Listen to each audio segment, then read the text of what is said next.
It'll take a second to go through. Okay. All right. Hello, everyone. I hope everybody's having a good time. Let me go over here and make sure we're muted on my channel. It looks like we are. Okay. For some reason, it hasn't started over there yet. Let me check and make sure. All right. Yes, we are muted. Good to go. Okay. So, everyone, hello. I hope that we're all here. I hope everybody's having a great day. There we go. Good. It's working. All right. We had some technical issues pop up right off the bat, of course, just like it always does. But, of course, I'm Vincent. It's been a while since I've been on camera. If anyone in the chat obviously wants to ask questions about that you're more than welcome to. It's not an issue at all. I'll be more than happy to answer any questions. To my friends and the people that care about me a great deal, thanks for coming in. Thanks for chiming in and checking up on me. Today we are going to talk about feminism and all the things that nobody wants to talk about. And we have a special guest. She's a woman for the cause. I wouldn't call her a meninist and I wouldn't call her a feminist, but I would definitely call her someone that does believe that masculinity needs to return and we need to remember exactly what a female is. With no further ado, Valentina, please introduce yourself and give everybody an idea of who and what you are. Hi, I'm Valentina. I am, my YouTube channel is The Fragile Ladies, and I believe in Christian feminine women, and that's something we should get back to. And it's also a way to teach women to respect men and not be oppressive towards them. So we can get back into the fold of being nuclear families and building on what a family is supposed to be. Amen. Yes. Amen. And also tell everybody where you're from so they get a good perspective of exactly why you feel the way you feel. Okay, so I'm originally from Sri Lanka. I'm Tamil. So I do have a lot of that Tamil old culture, very old culture of the family. Yes, the traditional culture of what a family is, how a woman is supposed to be, how we're supposed to be respectful towards men. I grew up in, I came to Canada. I grew up in Canada, Toronto, Canada. And it didn't really change me. I stayed in the traditional ways because that's the way I was raised. But I obviously know the culture around me and how it's destroying society. As a whole, I mean, like pretty much when you destroy the nuclear family, you basically destroy society. So, and it's also, I see how it's changed the South Asia, East Asia. Like it's gone there. It's starting to really ruin that parts of it. Yeah. And it has a lot to do with, and we're going to get into multiple layers. There are so many layers to this. It's not just one thing. Hey, TJ, what's up? How you doing? We got TJ in the house. We've also got creators in the house. I don't know if Madness is still here. TJ is a unique person. She is an actual woman that can change her own flat tire. I'm not making that up. Yeah, she is what I would call she's a traditional woman, but she also knows how to take care of herself. She's a good friend, and she's someone that I trust. Creators Outlet, he is an old friend of mine as well. I've known him basically since I started YouTube. We've done several streams together. He's a comic book guy like myself. He talks a lot about pop culture. This is my crew. There's a couple others. If they jump in here today, I'll introduce them to you as well. But these are guys that like me and trust me. And I trust them. Madness has had my back since the very beginning. TJ was on the fence about me at first because she thought that I was going to be a total douchebag. It's okay, TJ. Sorry, I know. But we kind of grew on each other after a while. But yeah, so and again, when they're commenting in the comments, okay, you're more than welcome to say anything you want to them. Okay, you're on this broadcast with me. You are my guest, but you can comment on whatever you see. And if you have questions for anyone in the comments, you're more than welcome to ask them to. Okay. All right. So guys, I'm going to let her talk about feminism and aspects of feminism. And in between each one of her subjects, I'm also going to be asking her questions because I want to get her perspective because she's from a different culture than me. She's from a different culture for the most of us. And she lives in Canada. So we actually have like someone inside, the enemy's gates. So it's like, yeah. But definitely if you guys have questions for her, just be polite. You know the rules. Be polite. Say good things. Talk good. And you're right. You're right. You're right. I am a total douchebag and an asshole, but I'm just your guys' douchebag and asshole, right? Anyways, so I'm going to give her the reins. Valentina, please start. I believe we're going with an intro to feminism, right? Let everybody know. Yeah, so we're just going to go run through the waves of the feminism and just have a little chat about it. So I'm going to start off with the first wave. It started back in the 19th century, late 19th century, going into early 20th century. It was the voting of women. That's what they were fighting for, the suffrage movement.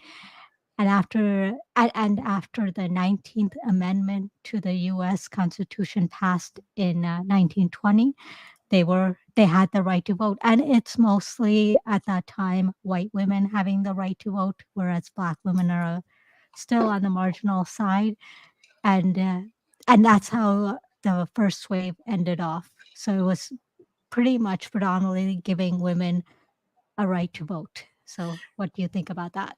Okay, and if I'm correct in this, because I'm not an expert by any means in feminism, but I am learned. So, and just correct me if I'm wrong, right? I'm not saying that I'm right about any of this, but if I'm not mistaken, the Western culture, specifically America, is responsible for feminism, right? Yeah.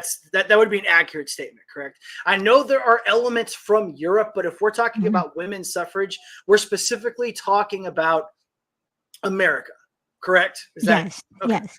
All right. Now, sorry, I just wanted to say there were like bits and pieces back in the early maybe 1500s and stuff, but it was women writing stories and stuff, but, and kind of complaining about women not having rights, but yet they had the ability to write. So right. they had those kind of. You had pioneers like Mary Yes. Shelley. Mary Shelley was a pioneer, like a pioneer for her field. Yes. And then the woman that discovered plutonium, I forget her name right now, but she didn't even get credit for plutonium. So like, and I understand that there are times in history when there should have been given credit to women when it wasn't given credit to women. And I understand that, and I get that. I totally do. But what I'm asking is specifically speaking to feminism as an ideology. All right. It was created, its birthplace, and it was fueled by the fire of America, right? Yes, it was all the Americans. Okay, all the Americans. So all right. So the suffragettes, as TJ pointed out, they didn't represent society though. Not really. They didn't represent a majority of women. They were actually on the fringe of society. I believe reports say that they made up at the height of it, which was 1919. The height of it, they made up about 40% of women that were of the legal age to vote. And then a dramatic shift happened in 2020 when a realization set in with voting, specifically with voting, that wait a minute, we're going to lose privileges if we get the right to vote.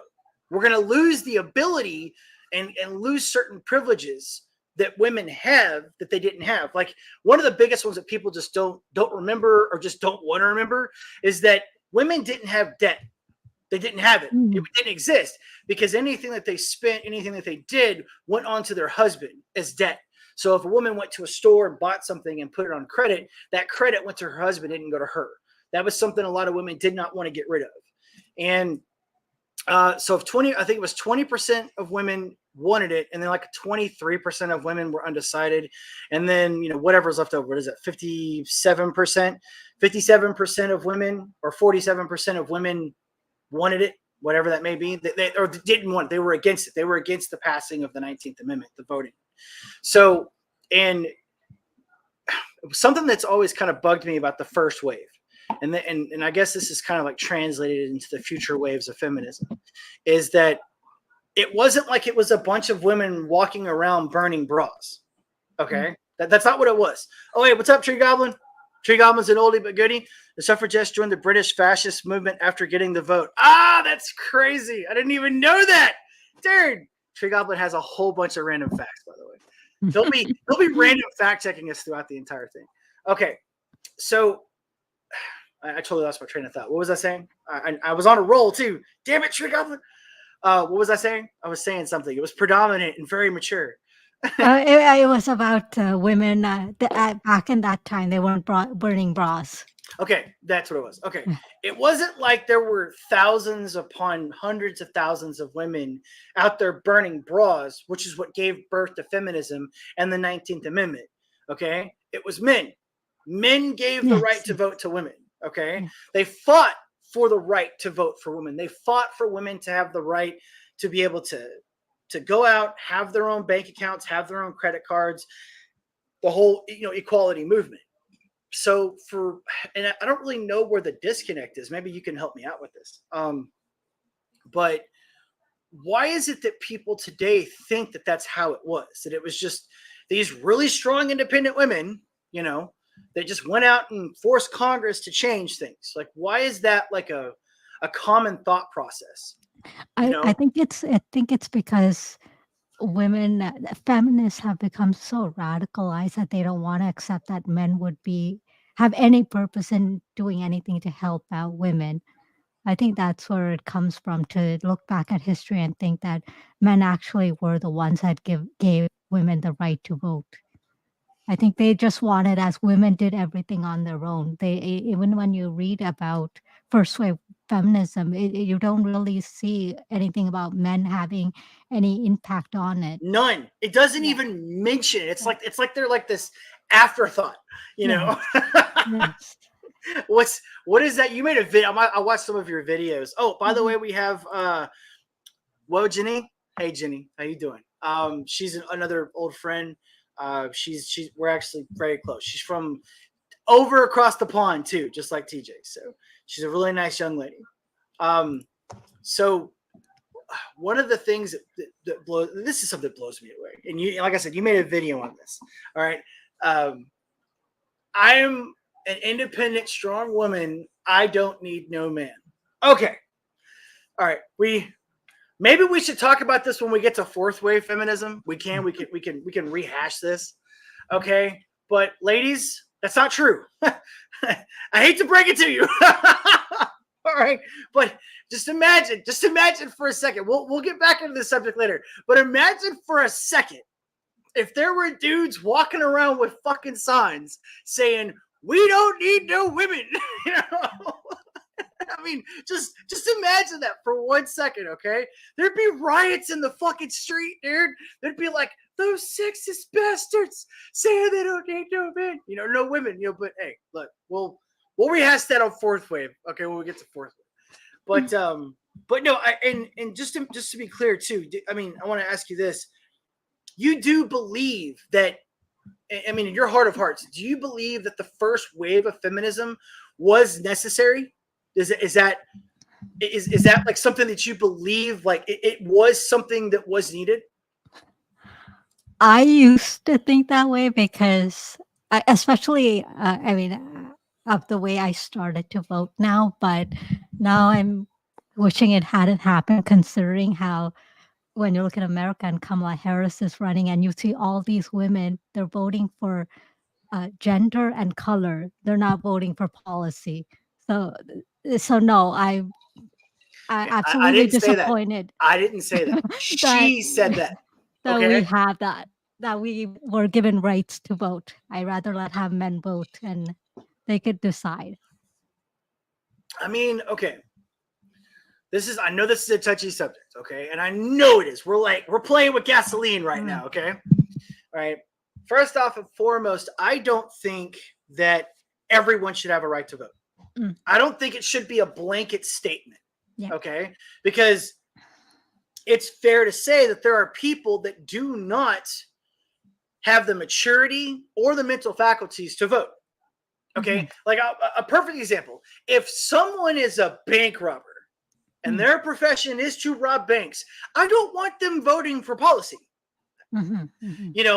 Like inmates, right? Inmates don't have the right to vote, do they? I think they lose the right to vote. Yeah, they lose it. So if an inmate doesn't have a right to vote, then why would we give the right to vote to people that obviously don't have the mental stability to vote?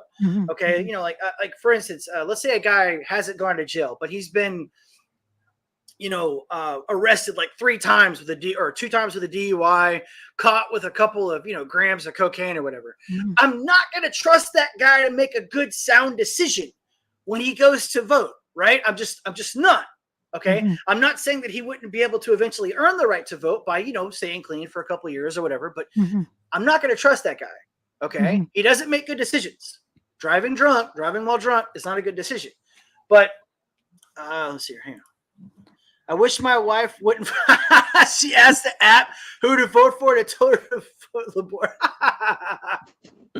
All right. To be fair, though, Goblin, to be fair, most women vote left.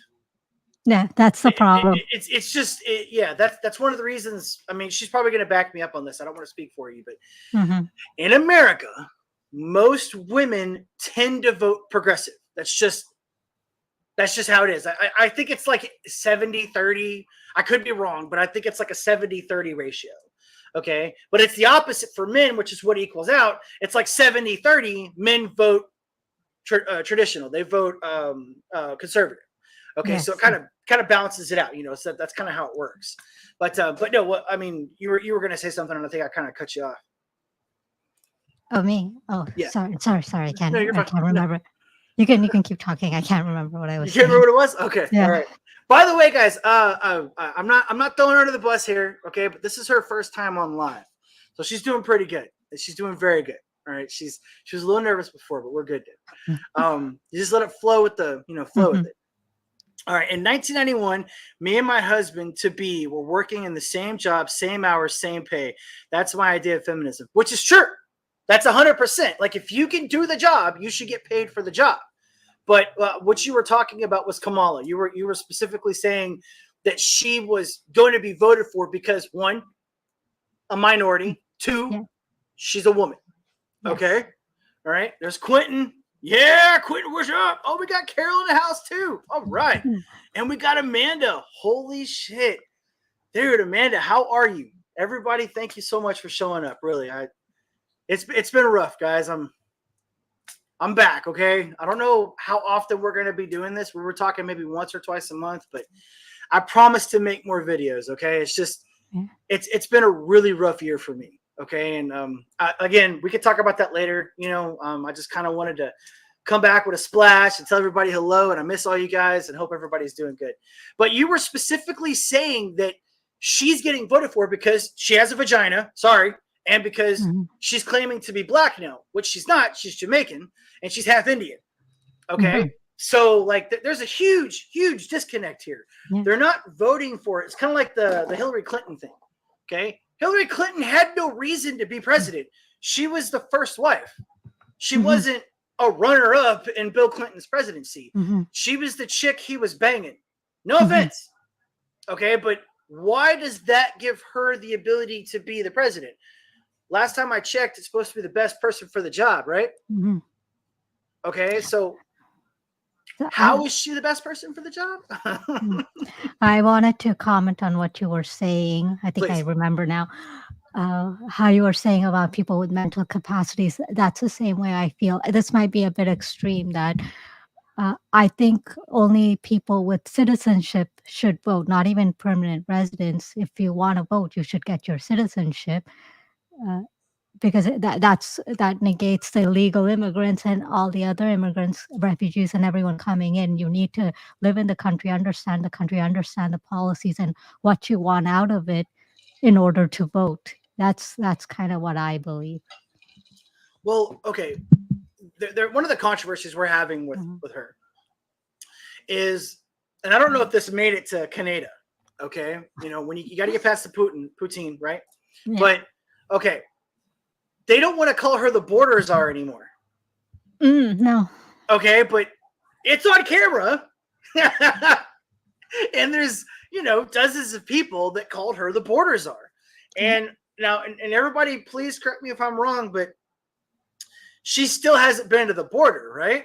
Like, I don't think she ever did. I mean, wait, I think she went once. I think she did once, like maybe late 2020 or something. I believe she went once. So I don't want to take that away from her. But I don't know if she went any other time. Probably just went and looked at it, but I can't remember her going back there. Okay, if I remember correctly, all right, I think I've heard this. I didn't see it, but I heard it. She flew in on a 46, like a government 46. All right, landed, had a ton of like bodyguards around her. Mm-hmm. She was on a platform like 500 yards away from the border. Yeah. And then, excuse me, she pulled out her binos, took a look, and then left. Mm. I swear I remember that story. I don't know if that's true or not, but maybe Goblin can let me know. All right, they're asking us a question. Okay. Okay. All right, so now and Tree Goblin makes a really good point here. Okay, like when I say specifically that the 19th Amendment is not fair, there's a reason why I say it's not fair. It's not a sexist statement. I'm not being prejudiced. I'm just stating a fact. Before the 19th Amendment was even brought up, okay, men had to serve in the military or some form of government service in order to be able to have the right to vote in America. And then all of a sudden, they started talking about the 19th Amendment and gave women the right to vote in America. Okay? Now, I'm not saying that innately the 19th Amendment is bad. That's not what I'm saying. I'm saying that it should have been equal to what was before. So I'm not saying women should get on the front lines and go take bullets. That's not what I'm saying. I still don't believe that women innately belong on the front lines with men. But I am saying that women can serve in the military and they can serve their government, whether it be FBI, whether it be some other form of government service. Okay, maybe not the IRS. I don't think the IRS should vote. Just kidding. Okay, all right, government. Everything is everything's in Minecraft. Okay, all of this is a joke. All right. But anyways, I think that you should have to put in something to get the right to vote. I think you should have to make a commitment or a sacrifice in order to have the right to vote. Yeah, see, he makes a good point. They have vested interest, not even teachers or nurses, it's like, okay, I guess the way I want to look at it is the people that should make the decisions for the country should be the people that know the country the best. And I would say the people that would have an invested interest, which Goblin just very well pointed out, would be someone that has served in some capacity in the United States government or given themselves a portion of their life to the government. Like, 90% of cops, generally speaking, aren't bad. Okay. So the 10% of bad cops I'm not talking about, but I think a cop that's a good cop, he's got a good service record, doesn't have anything on his record, would be someone that would be a candidate to be able to vote. All right. Unfortunately, we have the 10% that ruins it for everyone else. So a lot of people would say, no, cops probably shouldn't be able to vote. But that's my point. My point is just not necessarily conscription, but someone that has an invested interest in the country. What do you think about that?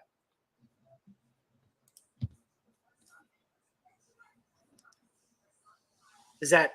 I mean, I can understand that vote for their own party, but then that's what they believe in. That's the policies they believe in. So I mean, if you're talking about, are you talking about anyone who's a service member? Service members, it would be people that, honestly went and sacrificed their time. So, because I don't know if a lot of people know this or not, but when you sign a contract for the military, you no longer have rights of an American. Did you guys know that? No. You give up your rights to a certain extent. All right. You don't have the rights that you had anymore before you went in the military. And they tell you this when you're going in to sign the contract. There's a reason why they say, pardon my language, you sign the motherfucking contract. Okay. And it's because when you sign that, you're signing away certain amenable rights that you had when you were a private citizen. And basically what you're doing is you're sacrificing 4 years of your life to serve in the government. Okay. So those guys and those ladies, the helicopter pilots, the comm officers, whatever, the medics, those people are putting themselves in danger and sacrificing their lives and sacrificing their time to serve their country. Those people should have the right to vote. Okay, I don't think a guy that sits in his basement, jacks off the midget porn twice a day, plays video games all day long, okay, that hates the government because he can't get the supermodel on television, wants to vote for progressive ideologies because it's communism and it gives him a free check. I don't think that that guy should have the right to vote. That's what I'm saying. I can see that in the sense of that and the people that have no idea what the policies are or what the political parties stand for. They just go and vote for whatever is popular or what is going on. Like you said, the progressive movement. Yeah. They have no idea what the policies are and how it's going to it affect makes them. it look good. You know, Yeah, it makes it look very good. If you're, yeah. you know, like, I mean, we haven't even gotten into second wave feminism yet, but, Mhm. you know, one of the things that second wave feminism pointed out dramatically, okay, was the feminine mystique. It pointed out exactly why women are women and what women do and what women have to contribute to society, that kind of thing. Okay. Mhm. Well, okay, let's just, you know, take it away from voting this for a second. Let's talk about, you know, well, what if women didn't give birth? You know, like what if women just stop saying I'm gonna have babies? Like, what would happen? All women in the entire world just said nope, no more. What would happen? They would be forced to it. I mean, They have well, no okay, choice. you'd have like two sides, right? You'd have like one Yeah, side saying you have to, one side saying no, it's their right, it's whatever. a right. Yeah. But birth rates would drop, Mhm. marriages would drop, relationships would end. There would be pandemonium, right? I Well, mean, we're going through that right now. Like a lot of the developing world is going through that. Developed world is going through that right now. did you see what TJ said? She's talking about your moment of silence she had a minute ago. She's saying, "Are you sorry you're here now, Valentina?" Passionate, isn't he? And Quentin makes a good point. In the movie Full Metal Jacket, the drill sergeant said to the guy, "I got your name, I got your ass." That Mm. is so fucking true, dude. So my point is what would happen if the military today, every member of the military in the United States of America just said, nope, I'm out. Later, dropped their camis, picked up their fucking sea bags, and just left. I mean, that'd be pretty catastrophic. I mean, think about all the abandoned ships, all the abandoned submarines, all the abandoned air bases, all the abandoned, you know, infantry bases, gone overnight, right? Okay, and this is something I guess people just they have a really hard issue understanding. The reason why America has the freedoms and the responsibilities that it has is because of our military, specifically because of our military. Mm-hmm. Now, I'm not saying that the military should be the only ones with the right to vote. Please don't think that's what I'm saying. What I'm saying is that's a level of responsibility that you should have if you're going to have the right to make decisions in a country. Mm-hmm. Okay? These guys and these ladies flying their helicopters on their attack missions, dodging fucking RPGs in their helicopters. All right? And getting shot at, blown up, Agent Orange back in Vietnam. These people gave the ultimate sacrifice. That's why they should have the right to vote. And the 19th Amendment just said, go fuck you. Go fuck yourself. We don't care. We don't care about the previous sacrifices. We don't care about the Civil War. We don't care about this. We don't care about the World War I. We don't care about anything that happened before this. Everything that you've done before means nothing. That's what the 19th Amendment did. So when I say that, I'm not saying that women shouldn't have the right to vote. I don't think that probably 70% of the country should have the right to vote, if I'm speaking freely. Okay? I just don't think that they understand what sacrifices are. I don't think they understand what the responsibility of voting is. And, you know, if you look at the past voting that has happened, you know, before Biden and before Trump, I think we only had like 40% of American registered voters voting, 40 to 50%. Then all of a sudden Trump was elected. It was like 70%. And then Biden's, you know, showed like 80% of voters voting. So, you know, I now it's a little different. Now everybody's kind of getting political and everybody's getting involved. But it even furthers my point. Now we have people that are seeing Kamala Harris come on TV and they don't know anything about politics, but they're seeing a woman and they're seeing a woman of color. And they're saying, you know what? Let's do it. I don't know anything about her policy. I don't know anything about what she's doing. I don't know anything about what's going on. But we should vote for this person because it's a woman and a woman of color.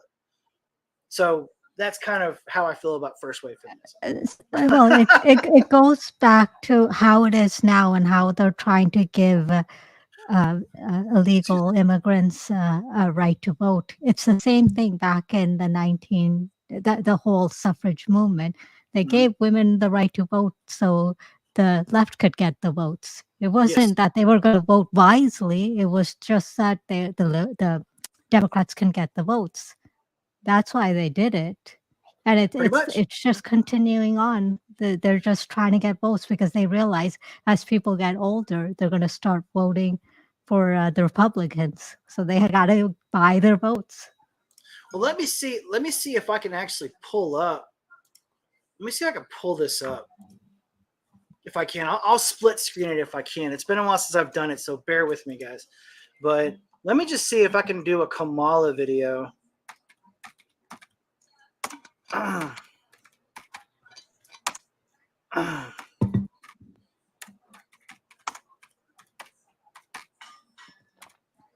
And then we can kind of go off of that. If I remember correctly. All right, now here we go. Here's a good one. Okay. Let me see if I can split screen this. Hang on.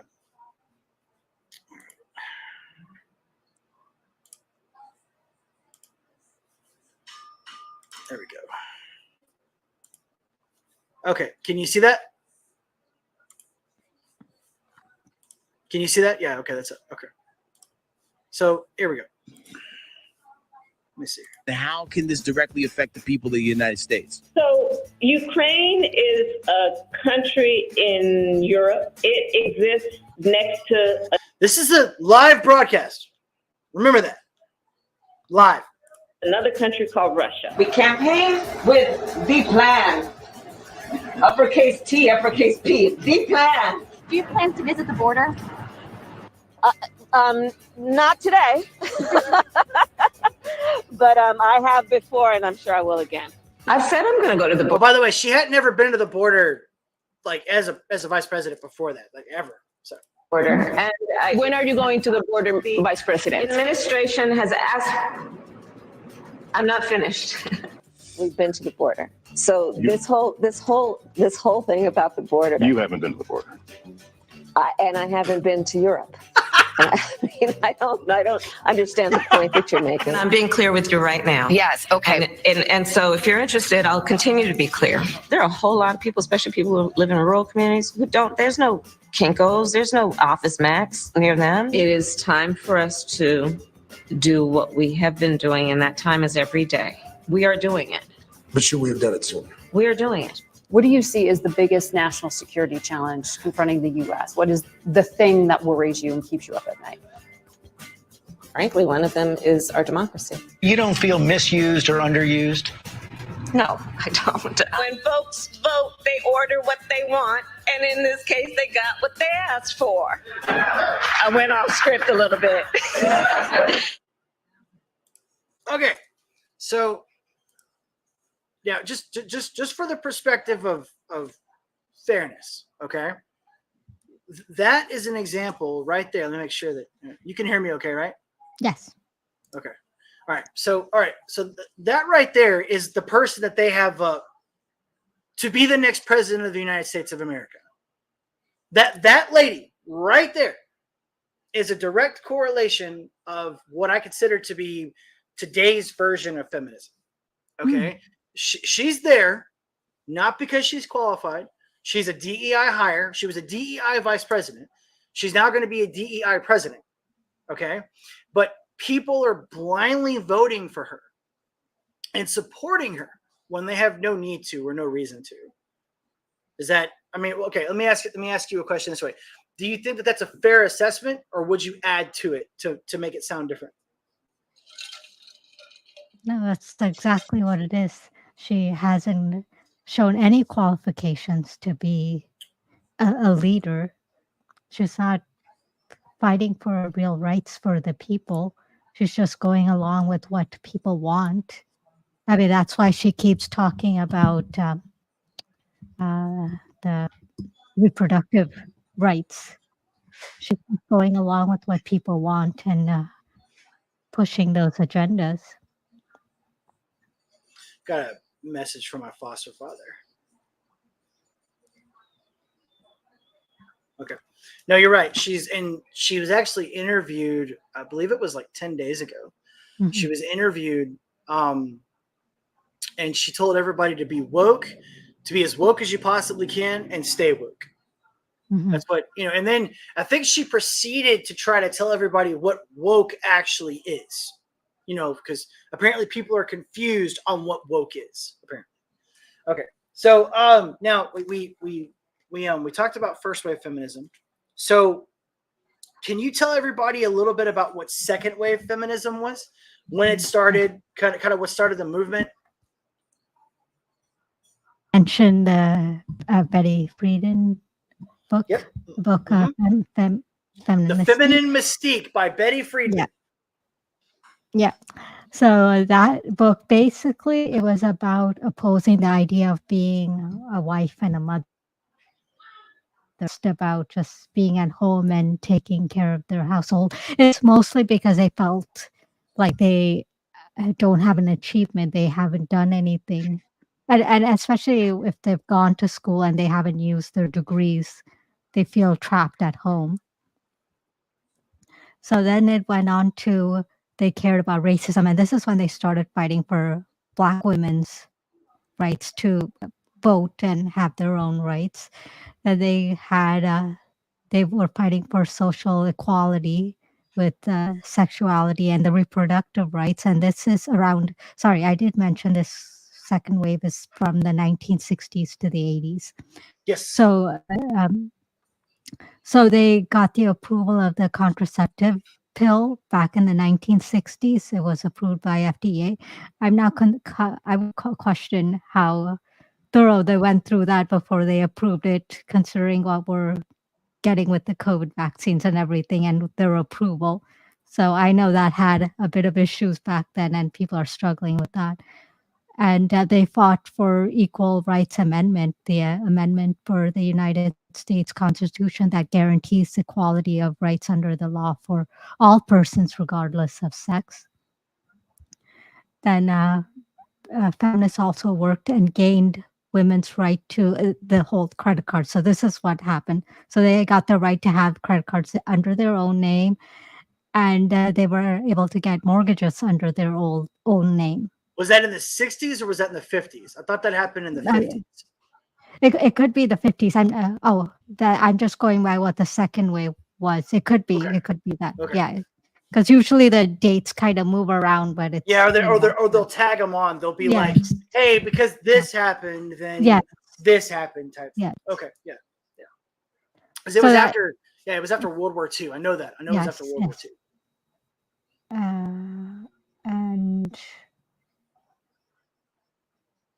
And they got their Equal Pay Act. That's when it came out, so It was 1967. I think. Oh, I thought it was 63. Yes, I thought it was 63. Okay. Yeah. Second wave feminists fought to expand the definition of womanhood, ensure reproductive rights, increase financial independence, improve workplace equality, and address domestic acts against women. So that's also something they fought against. Which is something we do need to touch on, as far as domestic abuse is a huge issue. It's never been a small issue. Okay. And I know that in America we have a lot less domestic abuse than other countries, but it's still a thing that we have to address. And I imagine I'm going to surprise a lot of people where I stand on it, honestly. But you left out the most important thing, though. Come on. What happened in second wave feminism? That's basically the staple for second wave feminism. Come on. What's up, Shadowhawk? Good to see you too, bro. Good to see you, man. Come on. What happened in second wave feminism that basically solidified the feminist movement? Come on. It gave women the right to be free and do whatever the fuck they wanted with whoever the fuck they wanted to. Come on. What was it? They Come can on. sleep with whomever they want and whenever they want. There you go. There you go. All right. And it's Roe versus Wade, ladies and gents. That's what she's talking about. Okay. And okay, and this is something too that a lot of people just, I guess they kind of skim over this. Yes, there was a lot of things that happened that were good for women in the second wave feminism. I'm not even going to make that up. I'm not going to say that that's not true. Okay, I do agree that people should have their own debt. Okay, which by the way, 70% of the debt in America is owned by women. Just saying. Just saying. Okay. And I believe that everybody should have the right to do whatever they want to. I think every person should have the right to fulfill their life to the best of their ability as long as they follow man's law and, they're not out to hurt anybody, okay? We don't want any kitty diddlers and we don't want any mass murderers, okay? That's not what I'm saying. I'm saying that if you are following your pursuit of happiness and you're following man's law, then you're okay, all right? But when Roe versus Wade happened, you removed a very important thing from women. You took it away from them. You took responsibility away from them. Okay? If you can walk into a clinic when you find out that you're pregnant and you don't have to take responsibility for your actions, because remember, it takes two people. It's not like a woman gets pregnant by herself. She's not Mary Magdalene. Okay? So, and let's remember that, We're the Virgin Mary. Mary Magdalene's a different woman. Oh, you're right. Sorry. Mary Magdalene was the prostitute, right? Yes. And the Virgin Mary. Okay, sorry. My bad. Sorry, Mary. All right. So it's not like 99% of abortions are, grape and incest. Okay, that's not the truth. Not even close. It's the opposite. About 1% of abortions are actually from grape or incest. A majority, 99% of them, okay, are from women that just do not want to have kids. It's very simple, okay? And if I sat here for hours and showed you guys videos of the men on their knees outside of these abortion clinics begging their women not to kill their children, I guarantee you would start crying, because it is some of the most heartbreaking video that you could possibly see. Dudes on their knees begging women to not kill their child. I actually did a review on this video. He was talking to, I can't remember her name. Hawkins was her last name. He was saying, he was begging the woman not to have the abortion. And he was taking care of her and everything. I don't know if they were living together or living near each other, but she eventually did have the abortion. She regretted it. And he was there just talking about the pain of losing his child and why that had to happen.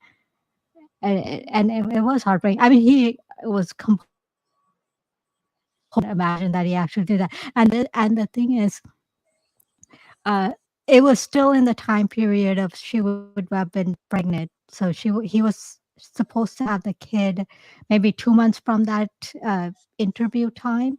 So you can see the heartbreaking. Oh, yeah. Well, I mean, men, and this is America. I don't know what it's like in other countries. I don't know what it's like in Canada. But in America, men have zero reproductive rights. We have no rights to our reproduction at all whatsoever. Yeah. And in Canada, it's the same. Yeah. We have women, because of Justin Trudeau, we have full feminine God, did you rights. just say his name? You just said his name. You said his name. Somewhere, Justin Trudeau's like, what? He's like Voldemort. Like when you say his name, he knows someone says his name. So women have full rights and men have no rights at all when it comes to the reproductive rights in Canada. Absolutely not. Absolutely none. And by the way, he is right. Title IX did happen in 1972. So that was also a very big part of the second wave. But by the way, Quentin is he's kind of Canadian. I'm just kidding, dude. He's close though. He's close. But he's a brother from another mother. Let's put it that way. But let me give you guys a hypothetical. Okay. And and I want you guys to think about this for a second. All right. And what's really messed up about this is they actually made a TV show and they were just like, ha, ha, ha, ha, when this actually happened on the TV show. It was so funny. But let's say a woman figured out a way to steal your sperm, like steal it from you without your knowledge and without your permission. And then she somehow, some way got pregnant with your child, kept the child, brought it to term, and raised the child. She can legally take you to court and force you to pay child support and never let you see your child. Ever. She can do that. That's America. That's a true statement that can actually happen. Okay? There have, and something else too that happens a lot more than people realize is that women will get pregnant from a guy. They make movies about it all the time. All the time. A woman will get pregnant and she'll never tell the guy that he's the father. It'll be 20 years, and then all of a sudden a daughter shows up at some guy's doorstep, and she's like, hey, guess what? You're my dad. And it's like, what? Like, that happens a lot. So there's actually something on the board, and I'm on board with this 100%. I think there should be mandatory DNA testing whenever a woman gets pregnant. 100%. I'm on board with that 100%. Yes. 100%. Okay? I am saying this, even no matter how loyal the wife is, she should give him the right to have a DNA test, because he should know. Even if he doesn't question it, just wants to know in the biological sense. Yeah, if it's mandatory, everybody knows. Think about what that would do. Think about that, Valentina. Think about how much that would scare a person. Okay, so you're dating a guy, right? And you know that if you get pregnant, you are going to be tested. That DNA is going to be done, bro. Dude, you know what that would do? That would make people think before they went out. That would change the cases of infidelity. It would drastically change the case of infidelity. Now, Quentin, I don't know if that's true. Are you saying that that's actually true? Like that actually happened?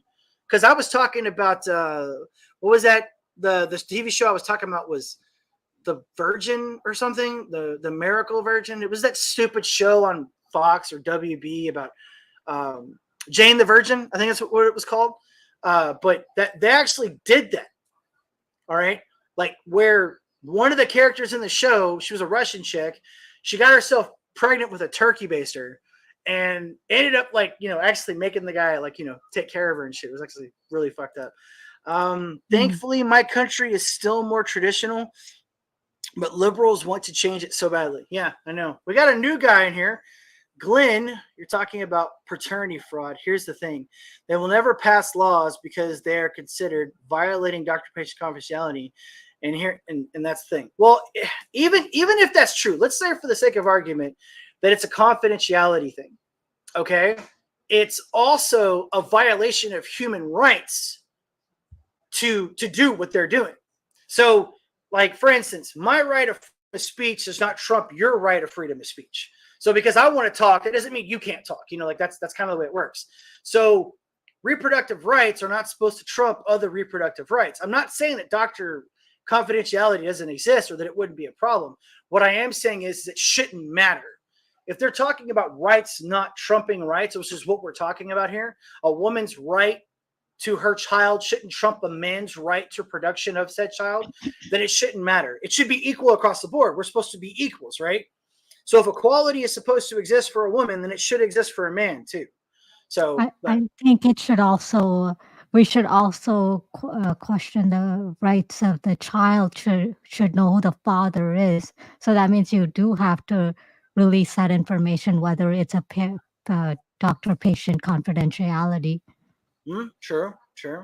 Shadowhawk also says, it's happening to me. My son, I haven't seen in nearly 8 years, is supposed to have bi-weekly visits, etc. He has moved out of his mom's house and is working in California, no college, etc. And imagine if Hawk would have actually been involved in his life. We'll see. That's the problem. You assume that they think that we are equals. They are very much aware that men and women are not equal. That's why they will utilize their status as unequal. Yeah, they try to. He's not wrong. I mean, they try to claim that we're equal, and we're supposed to be equal as humans. Okay, like that's what we're supposed to be equal as. But in actuality, no. I mean, to be fair, women have much more rights than we do. Women have a lot more innate rights than we do as men. That's just the way it's been. It's always been that way since the beginning of time. Men have been dying, sacrificing, and providing for women. That's just how it's always been. It's how it's always going to be. It's not a complaint. It's actually a rite of passage for men. There's an old saying, women are born with their value. Men have to earn their value. Okay. And that is an incredibly true statement. All right. Women are born with this precious, gift, right? Mm-hmm. Men are just men. We have to basically prove ourselves on many, many, many different levels and occasions. What we got here? We got Watsy. Feminism has not changed from its second and third wave anywhere near as much as incel culture has globally. Too many young men are sexually insecure and find solace among toxic communities online. Remember, incels still make an incredibly small percentage, though. Incels are a very subsect, and a lot of incels has to do with no father in the homes. Okay. Incels do exist. We know they exist, okay? But a lot of people don't really understand what an incel is. They'll use the word, but they don't understand what it actually is. Most incels are simply the guys that we grew up with that just didn't know how to talk to women. They were awkward, out of shape, maybe not the most attractive guys in the world. Some of them were geeks, some of them were gamers, but generally speaking, they were just awkward. Now we label them as incels. And a majority of them, the guys that I've worked with personally, you give them a little bit of confidence. You teach them how to take care of themselves, how to clean their nails, how to brush their teeth, how to do basic man grooming. And actually, they turn out pretty good. Let's see here. No, we are equal in value. That's it. But men and women are not equal in station or position or status. Okay. I mean, we're agreeing. So absolutely they do. But it's okay because men are disposable. Yes, that is true. We are disposable. We've always been disposable. But it's kind of like a burden we carry. And that's why things like hashtag kill all men and hashtag I don't need no man, that's why that kind of stuff bothers me so much. I mean, one of the reasons why women have it the way they do right now, why they can have OnlyFans, why they can have a job, why they can go out and be independent is because of men, because we've made this amazing society. I mean, we live in the greatest time, right? I mean, dude, I can literally pick up my phone right now and order whatever the hell I want to order on my phone. I mean, can't you even order like brides? Like, can't you go to like a website and order a bride from like Russia and like certain countries? Like, I could just do it on my phone. So yeah, we live in like that incredible technological world, You know what, Vincent? I would love to have you come join me on one of my panels. I've worked with every Red Pill content creator. I'm not Red Pill, bro. I would have to say, if I'm anything besides a constitutionalist, I'm just a guy that wants people to understand that everybody has value. All right. And I'm sick and tired of people devaluing each other when there's no need to. The commonality amongst humans is this. Since the beginning of time, man could not have survived without women, and women could not have survived without men. Why do we have to separate it? Why do we have to have this line in the middle that says, I'm better than you and you're better than me and all this bullshit? It doesn't need to have that. We should work together to achieve a common goal. And I want you to comment on what he said, Valentina, right here. I want you to comment on what Watsy said in just a second. Let me finish, Glenn. He had one more comment. It's never been good way feminism. I agree. We agree on that, by the way. If you missed the first part, me and Valentina both agree that feminism was basically bad from the beginning. It wasn't really a good movement. There were good things and good aspects that happened from it. But generally speaking, especially whenever you look at today's outcome of feminism, it's not very good. It's always had the same goal, which was to destroy traditional marriage and to destroy the, yes, agreed, 100%. Yeah. Again, rewind back to the beginning. If you watch it from the beginning, you'll see we actually talked about that. See, I'm biblical patriarchist. Okay, cool. I'm not Red Pill. I work with Red Pill, but love to collaborate with you. Very good talking points. Yes, agreed. 100%. Yes. I'm Roman Catholic would be the best way to describe me, but I don't support the Catholic Church, if you understand what I'm talking about, because of some of their practices. I'm more of a, I go to a Baptist church. Are you That's why. Baptist, really? Yes, I'm Baptist. Yes. That's really cool. I haven't. I grew up Southern Baptist. My grandfather is Okay. straight up fire, brimstone. I mean, dude, like the heads touching the head, all that stuff, dude. Like that's my grandpa, man. When I went from Southern Baptist to Roman Catholic, when I got baptized, it was like such a culture shock. I mean, like Yeah. total difference. Okay, so please, will you comment? Glenn touched on it, and so did Watsy. Let's post, because Watsy said it first. Let's post Watsy's. So will you answer him, because you're more of the expert on this than I am? So feminism has not changed from second, as much as incel culture has globally. Too many young men are sexually insecure and find solace among toxic communities online. Yeah, that's what's been going on, because women have just focused on themselves and what they need, and for has been for their own rights. So it's never been to, it's never really had any impact.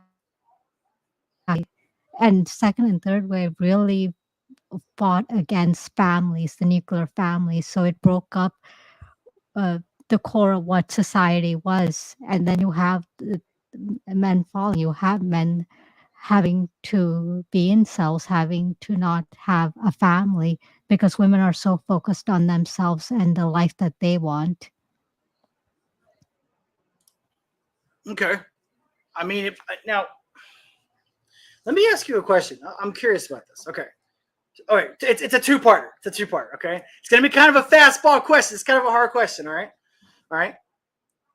Would you have ever considered yourself ever in your life to be a feminist? Did that ever happen?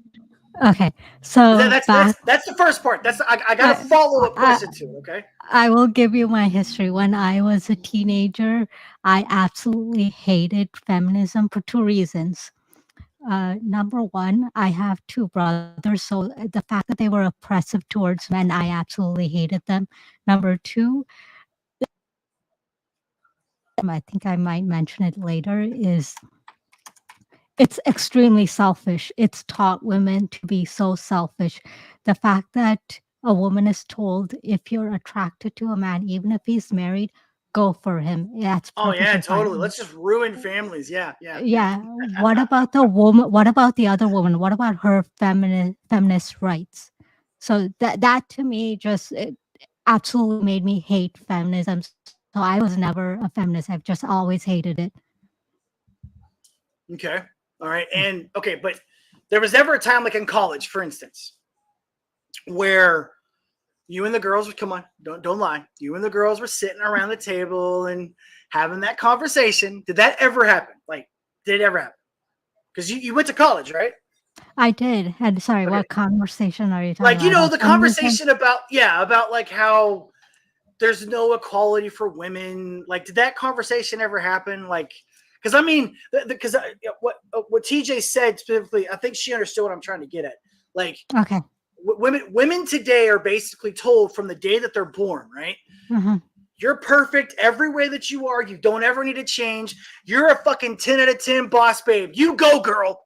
Like, that's pretty much the way women are treated from the day they're born now. Mm-hmm. Okay. Men are basically told, oh, you're a guy. Yeah, you suck. You're going to be a sexist pig. Sorry, but you have a penis, and that's just the way that it is. It's like a complete opposite of what women are told, pretty much. All right. And I'm not, and just to be clear, I think that even our buddy Glenn is going to agree with me what I'm about to say. That's not an excuse for men to be lackadaisical. That's not an excuse for men to be losers.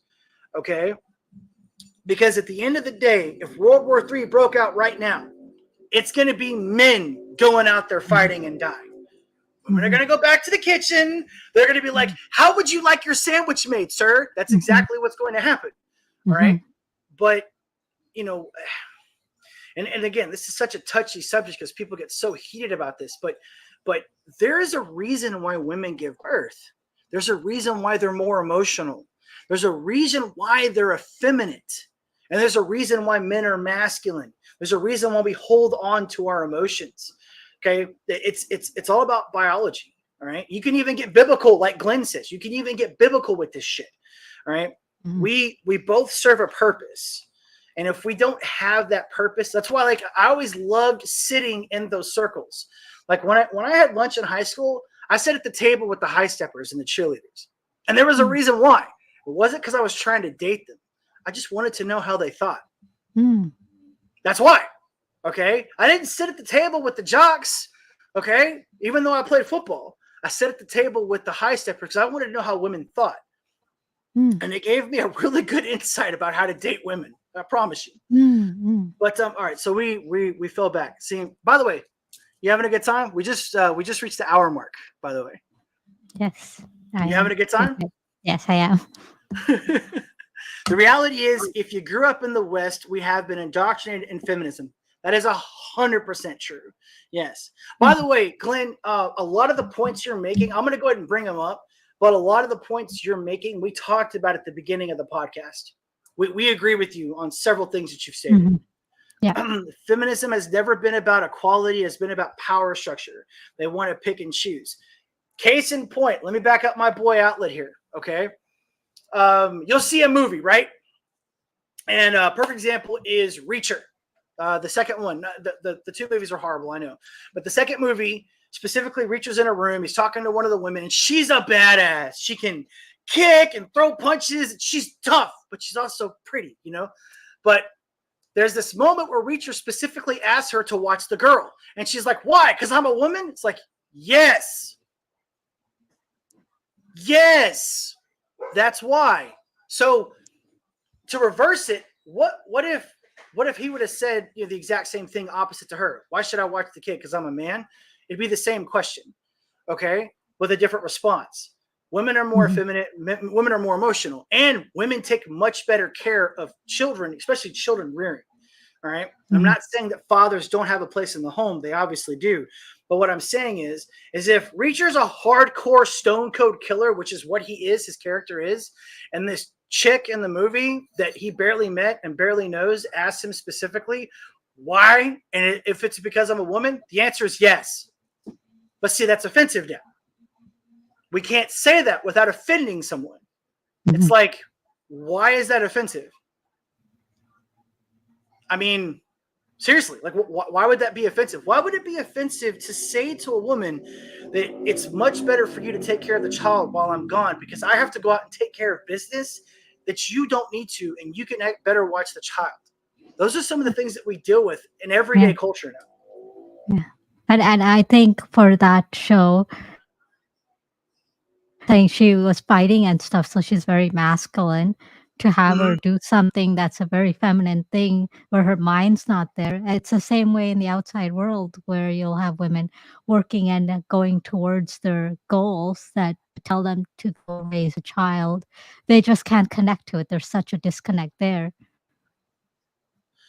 There is a disconnect because just because she can fight doesn't mean that she can fight as good as a man. That's something else too. All right. Despite what right-wing provocateurs will have you believe, Nordic countries, I'm guessing he's talking about Sweden, Finland, Nordic countries that are more egalitarian and equal have higher levels of happiness and are better run countries as far as policy goes.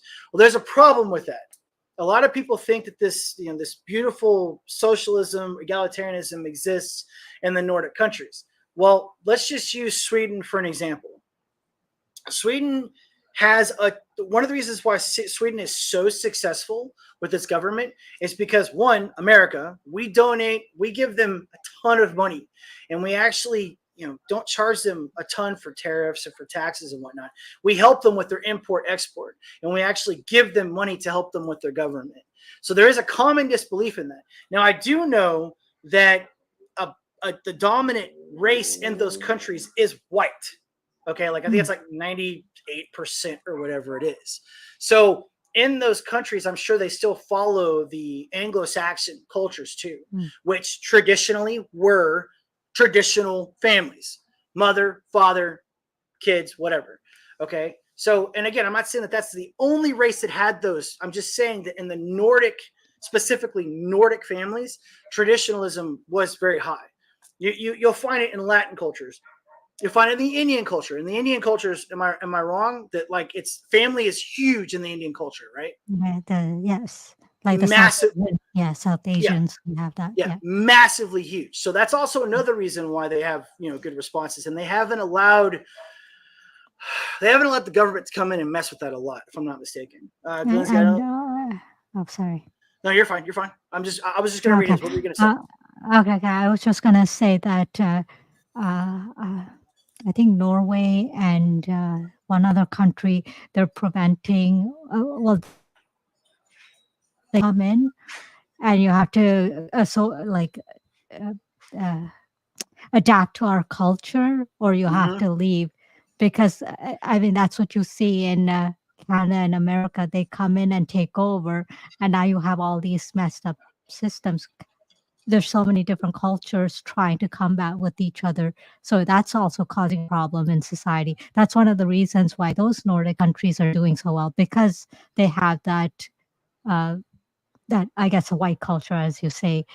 It's like a traditional kind of nuclear family. Yeah.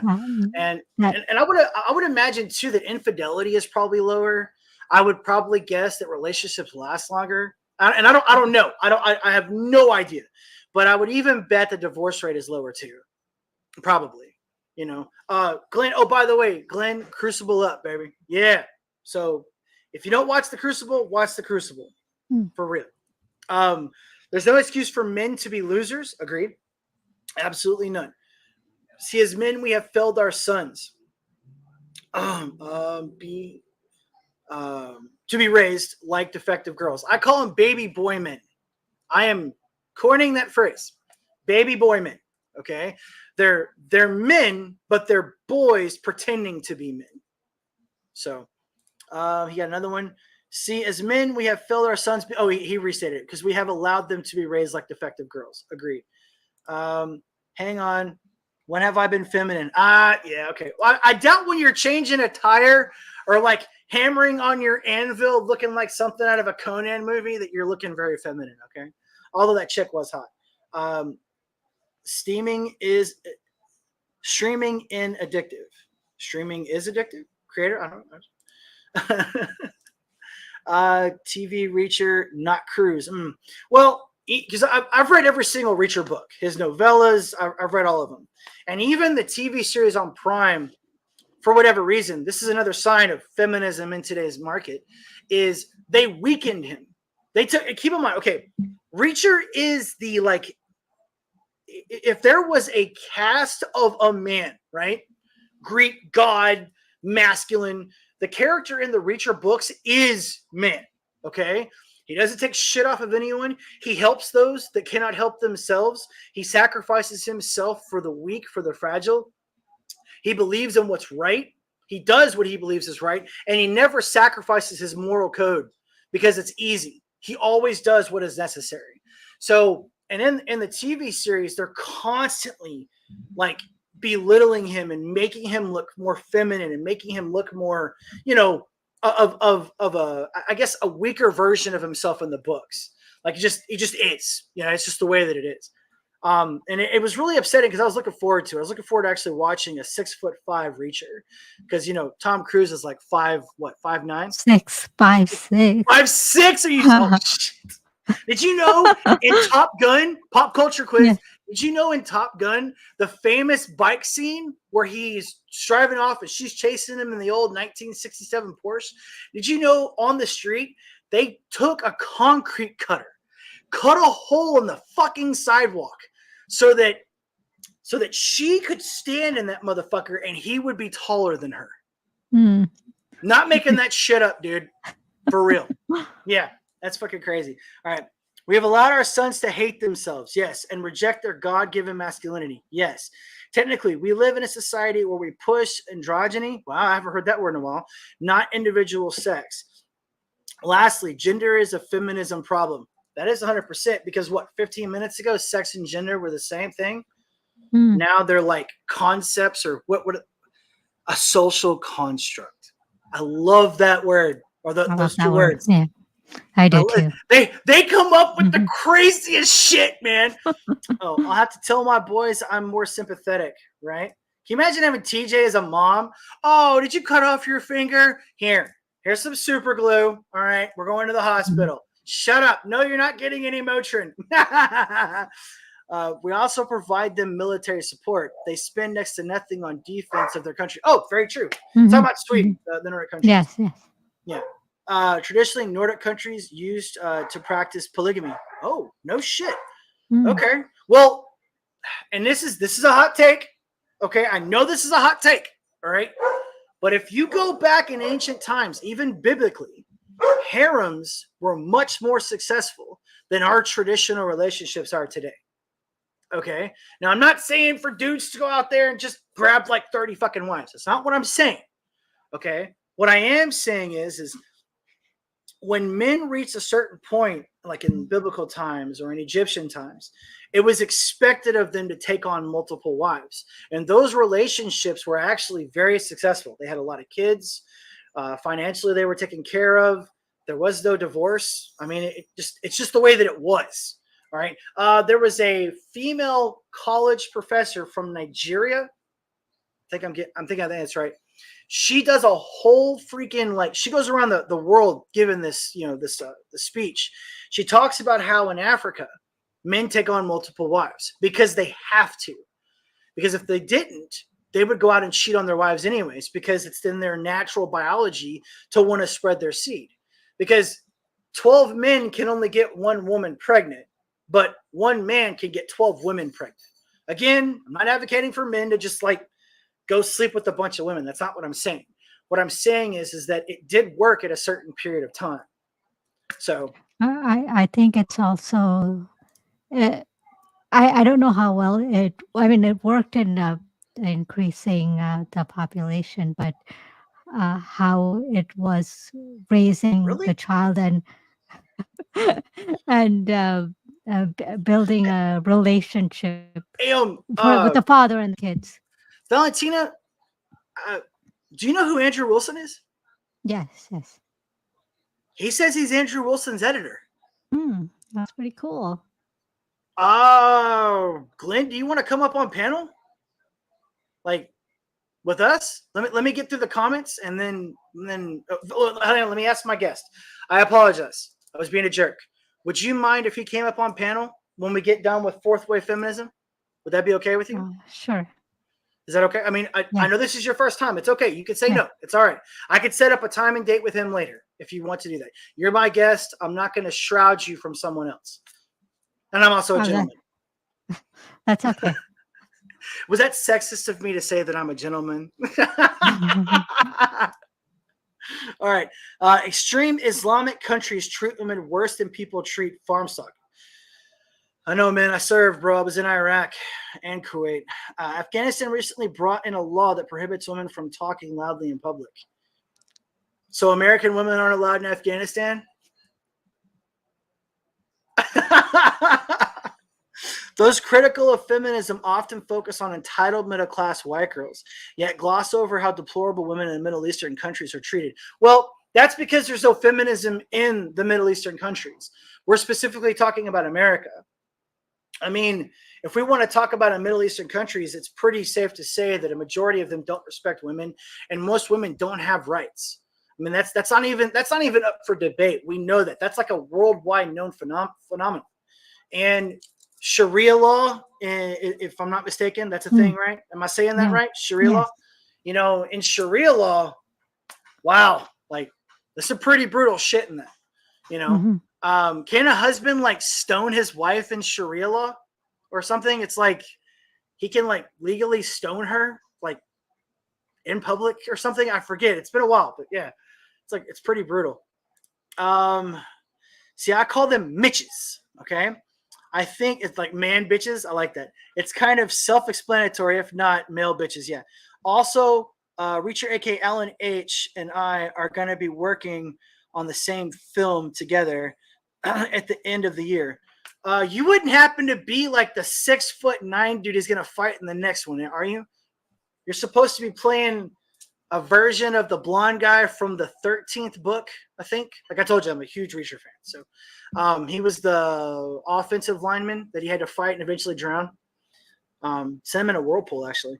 You can beat the wife to death in some places for talking to a stranger, Watsy. Yeah. I told you, Tree Goblin is like random info guy, okay? That dude will pull info out of nowhere. He's awesome like that. He's clutch. He's a little feller. Yep, 5'6". No hospital, just Band-Aid. Yes, harems were, but they were socially enforced by the culture, and they were only beneficial one way, one man, multiple women. But what they're pushing today is polygamy. That will not work. Yeah, true. Yeah, polygamy is not true. Like when a wife and a husband share, that creates a beta and a cuck. That's what that does. Harems only work one way. Okay, one woman with 6 guys would work. One man with 6 women would work. And I explained that a little bit. I don't know if you caught that, but yeah, I did explain that a little bit. Man, we are getting a lot of comments. Grab 30 fucking wives, goddamn. I would love to hop on. Are you going to drop the link here in the chat, or how should I expect? I will drop the link on. She said it. I'm trying to get through all these messages. I think that's it. And then I'll drop that link. I'm waiting for my 72 versions. Nothing yet. Well, you haven't killed yourself yet. No, I'm only 6 foot, unfortunately. And he is just signed to a film that I'm co-producing. I got you. Okay, bro. Very random. Yes, Tree Goblin. But you're clutch, though, bro. That's the point. You will break out shit when I'm like lost in the sauce, dude. You'll break out something and bring me right back on point. So it's all good. All right. So, Glenn, if you want to stay, I'll drop the link in the main. Let her go over third wave feminism, and we'll wrap it up with fourth wave, and then we'll bring you on. Okay. Got to finish that vest. What vest? I don't know. Because feminism was born in America. That's where it came from. So we're addressing it, and it has affected America more than it's affected any other country. Feminism doesn't exist in Iraq. Feminism doesn't exist in Afghanistan or Kuwait or Saudi Arabia. But feminism does exist here. It was born here. If you rewind the video back to the beginning, Valentina, she's the one that's been talking about this. Feminism started, and what was it? What did we say? First wave was it's like mid 19. It's like 1919, right? 1920, like something no, like that. No, 19th century. That's when it started, and 1920 is when they got the right to vote. Right to vote. Okay, so yes, because feminism, actually, there were women in the West, right? Like in the Wild West, riding in carts. I think there's historical pictures of them doing that. I don't know what year that was, but I think I remember seeing historical pictures of that. Okay, so let's do kind of a speed round, so we can, because I know you said an hour, but we're obviously going to be here a little bit longer. All right, so why don't you give us your take on third wave feminism, and then we'll jump into fourth wave, and we'll bring on Glenn. Okay. So third wave is from 1990 to 2010. That's what they're saying, and it brought up intersectionality. So that's when it's not just about women; it's about maybe the color now, if the person's a lesbian or not. So that it's just an added layer. So that's what they focused on: the reproductive rights. And that's more. Sorry. It was like intersectionality, right? Wasn't that what it was? Yes, intersectionality. Yeah, and then the reproductive rights. That's more of the rights for the women to have the ability to safe, legal, and affordable deleting of babies in their womb, as well as contraception, the pregnancy care, and child support. Individual power, and that's what this one I was talking about, where it tends to celebrate diversity and individual differences in how women explore and express femininity. So it's all about them. That's what it becomes.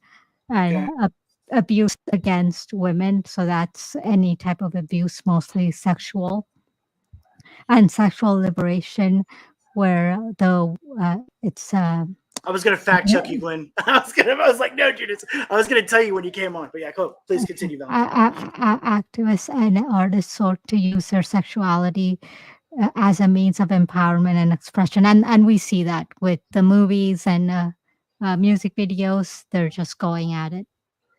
And, So yeah, that's and third wave. pussy popping. Yeah, like yoga pants. Women that don't wear underwear with yoga pants, and then they're the new like version that literally spreads your ass open. So when you're walking, your ass, I mean, it's literally like spread, like come take me. That's like normal now. Like walking around, camel toeing it up. Pardon my language, ladies in the chat and everybody, but that's literally what happens now. And nobody says a fucking word.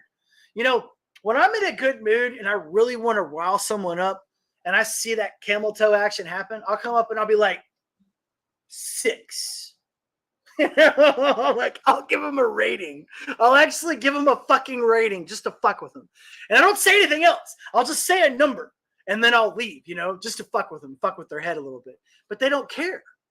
It's like, and I don't know if we agree on this, but I think third wave feminism is really what kind of started like the whole, toxic female actions, the concept of, women are better than men, or women, women basically just need to be boss babes type thing. I'm not saying that it was big there. I think fourth wave feminism actually really is the one that kind of solidified that, but third wave definitely they paved the way for that action. Yes. So I'll just go on to fourth wave. Sorry, I'll just go on to fourth wave now. Go ahead. So, so this really was, it's kind of pretty much connected to third wave. There isn't much of a difference. Only difference is the internet and social media just pushed it even further. So the intersectionality, it became so much more with the fighting for social justice and giving women with the layers more rights. And that obviously goes on to trans women and all those things where it becomes a layer, so you have more rights.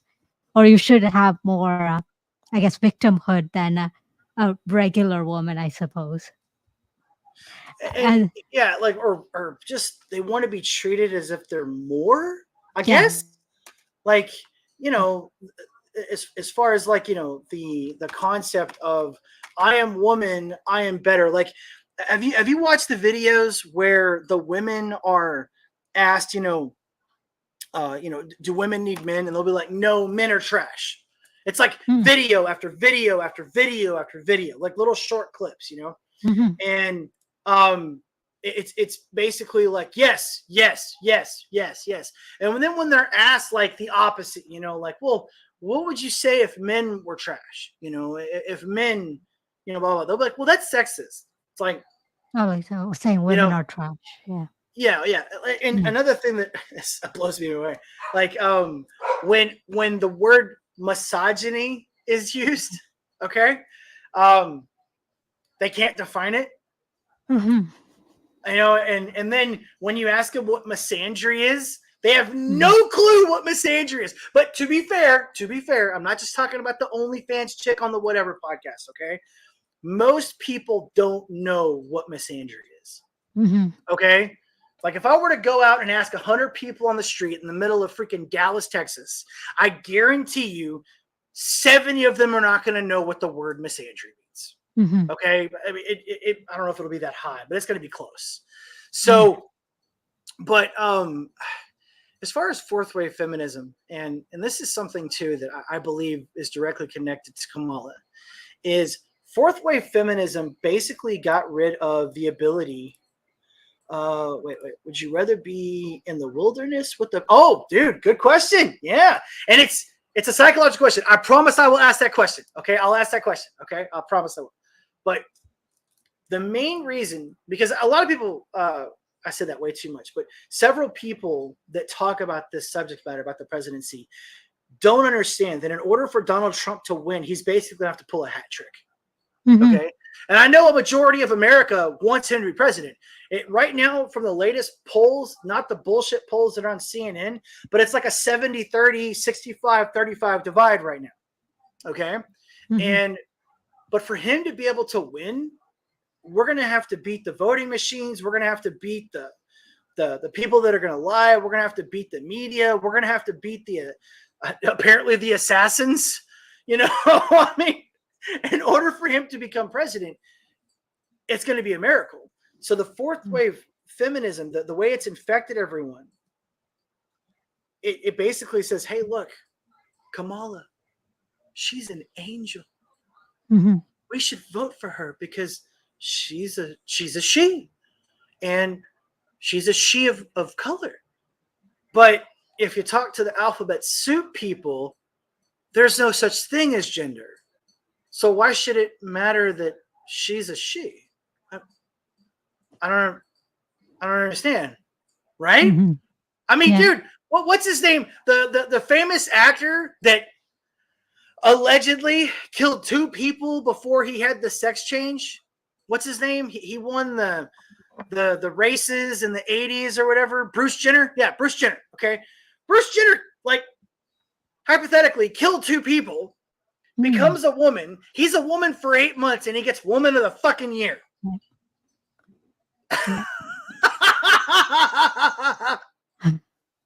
I couldn't compete in that. I mean, seriously, dude. Like, Yeah. what the fuck? It's shameful. It's shameful that women don't understand that we're being insulted when a man is given a word like that. Yes, and she defined Miss Angie though, and yeah, you're right. The fake ballots, the 130,000 fake votes last time. Yeah. But we're not going to say anything. We're not going to do anything. Okay, so how much you guys should make worthy of them? Oh yeah, very good question. Yeah, sure. So I'm just gonna finish up the other ones. So internationalism. So they're now wanting to fight for women's rights internationally because of the internet, and it's obviously going after any groups that are struggling under the patriarchy. That's the Right. biggest issue for women. Solidarity, where it's no. So they're coming together, and the biggest issue women are also another big issue women are having is they feel oppressed by capitalism. They feel like that's taken away their rights. And decentralization. So internet allows for activism.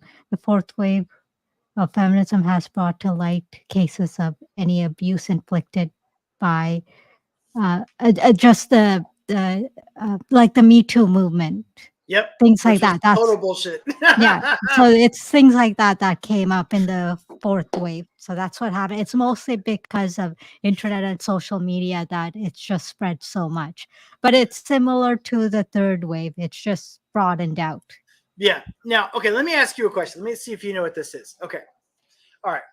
So if I were to ask you to give me the percentages, okay, of I'm trying to figure out how to ask you this question without being too obvious about it. Okay. First off, who do you think abuses people more, men or women, in a relationship? Oh, women. I think it's like 70% or something where women are more abusive towards men. And I think it's completely wrong when a woman slaps a man. That's assault. Mm-hmm. That is assault. You're absolutely correct. Yes, yeah. Commonalities are assaults by slapping, hitting, and hitting in the crotch. Okay, Yes. like specifically kicking. And this isn't just relationships. Okay, Yes. In 2021, the FBI, the latest poll that was taken, when a man and woman encounter each other, okay, whether it be in a domestic dispute or whether it be on the street, like, a random encounter on the street, a woman is 15% more likely to attack a man openly, okay, with no fear of reciprocity, none. Because now I'm a firm believer in equal rights and equal lefts, okay, because this doesn't mean to me, but most men think that they will get in trouble for defending themselves against a woman, typically speaking, okay. They believe that regardless of the situation, that if they defend themselves, that they will be ridiculed or arrested or attacked. Yes. Okay. Glenn's here. Here we go. Glenn, can you hear us, bro? Yo, how you guys doing? Doing good. Man. Doing very good. How are you doing? Thank you for joining us. I am doing well. Good content. Very good Thank content. Thank you. I love hearing good, true content about the process. Yeah. Only one thing I would change. There's no such thing as different waves of feminism. Okay. Give us your thoughts on it. There's always been one wave. It's been one wave that's manifested in different ways, right? It's just has always had one goal, which was to usurp male authority, right? And it didn't just. We see it manifest here in America in, Seneca Falls, at the first feminist rally or whatever. Yep. But we see it actually being mentioned all the way back in Genesis. Genesis 3:16, God is rendering down his consequences to Adam and Eve, who have done what? They ate the fruit. They in trouble, right? He goes to the woman and he says, like, you will experience great pain in childbearing, right? Yeah, he's pretty obvious about it. Yes. And then he goes, and the desire for your husband, but he will rule over you. You will desire to control your husband, but he will rule over you. There's only one other place in the Bible where it actually uses that same phrase, your desire to, and it's actually talking about Cain or talking to Cain when it's saying that the enemy's desire, Satan's desire is to rule over you, but you need to, suppress them. So from that moment on, men and women were no longer in harmony. Adam and Eve were in a very harmonious state at that point. So ever since then, they're not going to be in harmony. There's this internal fight, the desire to actually rule over their husbands, was to have that power, to have that control, was always going to be a thing from that moment on. And that's where we see it's like, why is the shit test? What's the shit test for? What's with the bad behavior? Like, it's simply because it's our sinful nature. Just like men's sinful nature is the lust after women and want to get as much ass as you can. Yep. Every single dude. Let's be honest here. Like, feminism, men created it. It's a man problem. Yep. We allowed it. We can sit here and blame women. We allowed it. I wouldn't say we created it. I would say we definitely allowed it. Yeah. Who do you think is the financial supporter? The Rockefellers were financially funding this whole movement. Oh, dude, totally. That's the man. If you want to even put a product on it, Glenn, it was the fucking cigarettes. It was the. It was the Virginia Slims. If you want to put an actual product on it, Virginia Slims is one of the biggest reasons why feminism took off in the way that it took. Virginia Slims created a poster that basically had a woman sitting back, smoking a cigarette, and they were like, look, don't you want to be like her? I forget the exact statement of what it was, but that was driven by the Rockefellers. That was driven by the corporation. So that's why I say it was funded by completely. men. It was supported by men. Men supported it. But I can see what you're saying is because when you have that divide, they're not going to complain and fight the top. So you need the divide on the bottom. So we go after each other. That's what happened during COVID. It's also very if you think about it, there's a difference. Everybody hates patriarchy. Patriarchy is inevitable. For whatever reason, that's stupid. Patriarchy is inevitable. You're never going to get rid of it. It's at the end of the day, it's always going to be there. The difference is what kind of patriarchy you're going to have. Are you going to have a good patriarchy, or are you going to have an evil patriarchy? And that there's two different patriarchies here. And I think for a while we saw evil patriarchy in America. See, we were all about women being accountable. Like all these, whatever. I know Brian, Andrew, like I said, I'm Andrew's editor. I do all his, clips for him now. Him and I are good friends. I know Pearl. I just had Pearl out here the week before last. Pearl's a really big influencer too, man. She's actually, it was her and Milo that were the first ones that I saw. Her and Milo were the very first two. This is back in 2016, 2015. Pearl and Milo were the very first two people that actually started kind of bringing me into what we're talking about right now. I had no idea what any of it was. I didn't even know the effects of feminism or of any of the political aspects of it, really, until I started watching Milo and I started watching Pearl. Then I got into Jordan Peterson. He was the big one, though. Jordan Peterson laid groundwork for me in pretty much everything that I do. Like Yeah, he's Jordan Peterson gets a lot of things right, but you know, he gets a lot of things wrong too.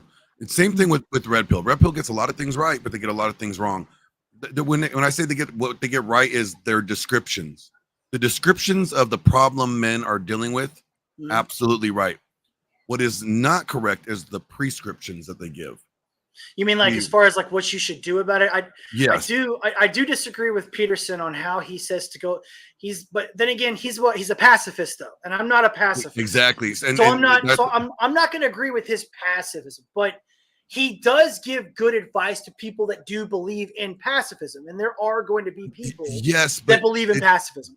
But he only focuses on the comfort side of hypergamy. True. Does that make sense? No, totally. Yeah. So he only focuses on the like basically the beta side of hypergamy. Well, he does tell you to be a monster as well. I'm not disagreeing. I'm not disagreeing with you that that's true, because he does. You're right. Where I disconnect from Peterson is where he kind of tells us to back off on a few things, but he also tells us to be capable. Yes, he tells you you're not safe, and I love that. He goes, men are not supposed to be safe. No, we're not. No, we're not safe. We're fucking, hairless silverback gorillas. Like we are running around trying to be dominant over every single other freaking person. Basically, that's what we're doing. Actually, I don't think that we are anymore. I think from the average man, the average man's a Mitch. The average man is a Mitch. Yeah, the baby boy men. Yeah, okay. Yes. Let's be precise though. Let's be precise. We're not talking about men from a certain generation. All right. My dad still goes out at 65 years old with the machete that I bought him, just like mine behind me, and cuts down branches and cuts down trees with chainsaws and axes and builds cabins and shit. Yeah. Okay. Like I still go out today. I spent the first half of my day doing nothing but grunt work in my yard. Okay. So like there's different levels and there's different age gaps. Now, I can, as a business owner, because I have my own business, I cannot hire anyone that's between like the ages of 18 and 30 right now. Yep. I can't. Yep. My job's too hard. It has too much responsibility. And I've even given men, because I've tried to hire women too, men and women layups. Like, here, I will walk you through everything. I will do everything for you. All you got to do is show up. But it's too early. Oh, I can't be there at 5:30. I can't do this because of this simple concept of I don't have a level of responsibility. But that's between a certain age gap. I mean, I don't know how old you are, but I'm in my mid 40s now. Yeah, see, I'm 40. I run this about the same age. And we're having an issue with the mic. Is that whose someone's mic? mic? I don't know. It sounds like a feedback. Is that a feedback? That's probably from your end. I don't hear any feedback. Yeah, I'm getting a weird kind of vibration when everybody talks. All right, I'll mute myself and tell me if you still hear it. Testing. Valentina, talk. Can you hear me? Yeah, it's your mic, Valentina. It's your mic. I don't know why. Yeah, it just started doing that weird kind of. Yeah, it's a weird kind of like hype. Do you hear it, Glenn? Yeah, I heard it. I just didn't know where it was coming from. Yeah. So is it maybe see if Reagan can work it? Reagan's her brother. Okay. Yeah. Okay. I'll put you on mute and give me a thumbs up when you're ready to test it. Okay. All right. So and I watch I like one of the reasons why I like Andrew so much. Okay. It's not because he tells the girls to shut the fuck up. It's not because he puts them in their place and makes them cry. That's not really why I like him. I like him thankfully, that's a good thing. We have enough of that. We have enough of guys masturbating to that. Exactly. I like him because he knows the rules of logic. 100%. If there was nothing else I knew about Andrew, I would like him simply because of the fact that he knows the rules of logic. Go ahead, Val. Give me a test. Can you hear me now? Yes, I can. All right. Her volume's really low. Is it me or her volume's low? It could be her volume. Maybe you could always you're in StreamYard, so you could adjust her volume in the settings. Let me see. You go to her icon on the bottom, the little 3 dots, click on it, and then go to mic volume. Okay. And then on the very bottom it says auto balance. unclick the box, and then you could move the slider down to the right. Yeah, I had her on 100, and it wasn't on automatic. Go ahead and say something, Val. Can you hear me now? Yeah, there we go. That's better. That's better. Okay. All right. And I'm sorry, she doesn't like being called Val or Valley. She likes being called Valentina. My apologies. My apologies. Okay. But because I've had these arguments with these haters.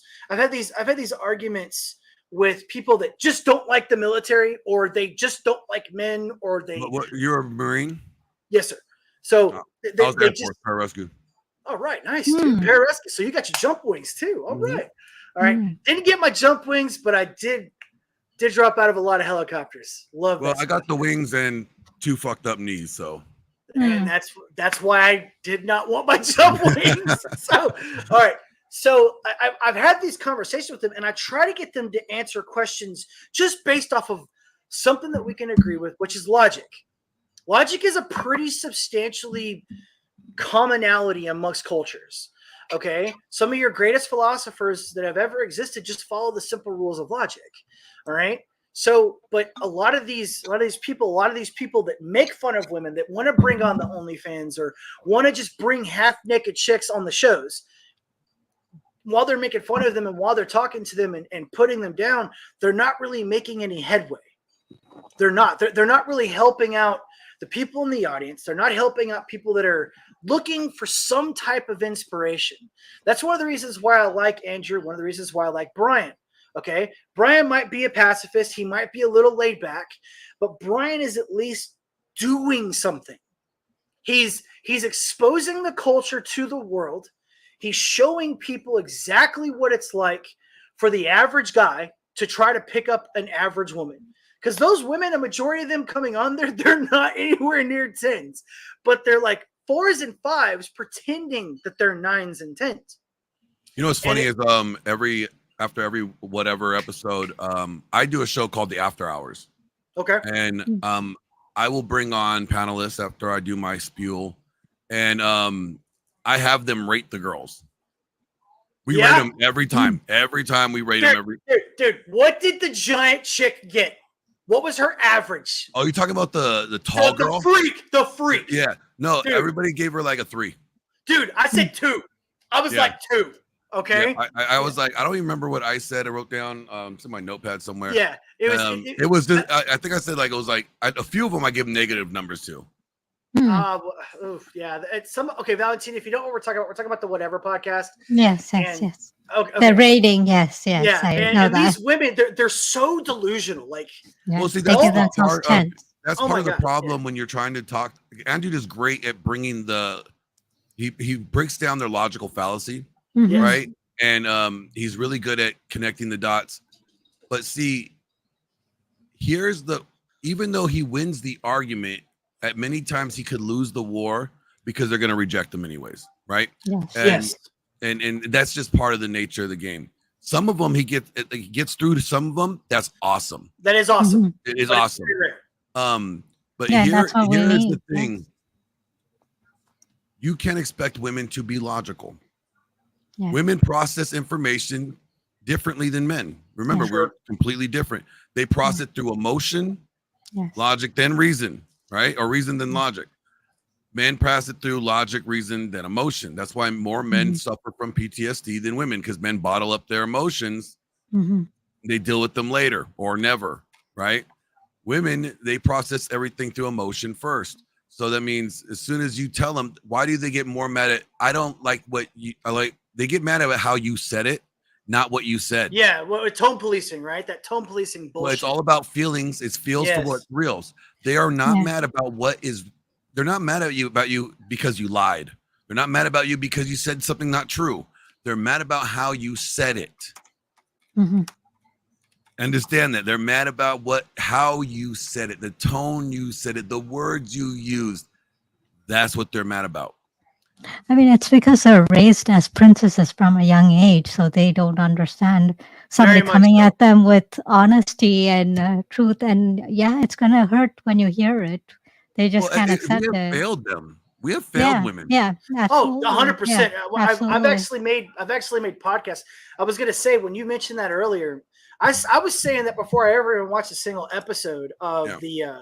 of whatever. Men have failed each other, and fathers have failed their daughters. Oh, yeah. Period. It's not just End of fathers. discussion. Mothers Mm-hmm. have failed their daughters.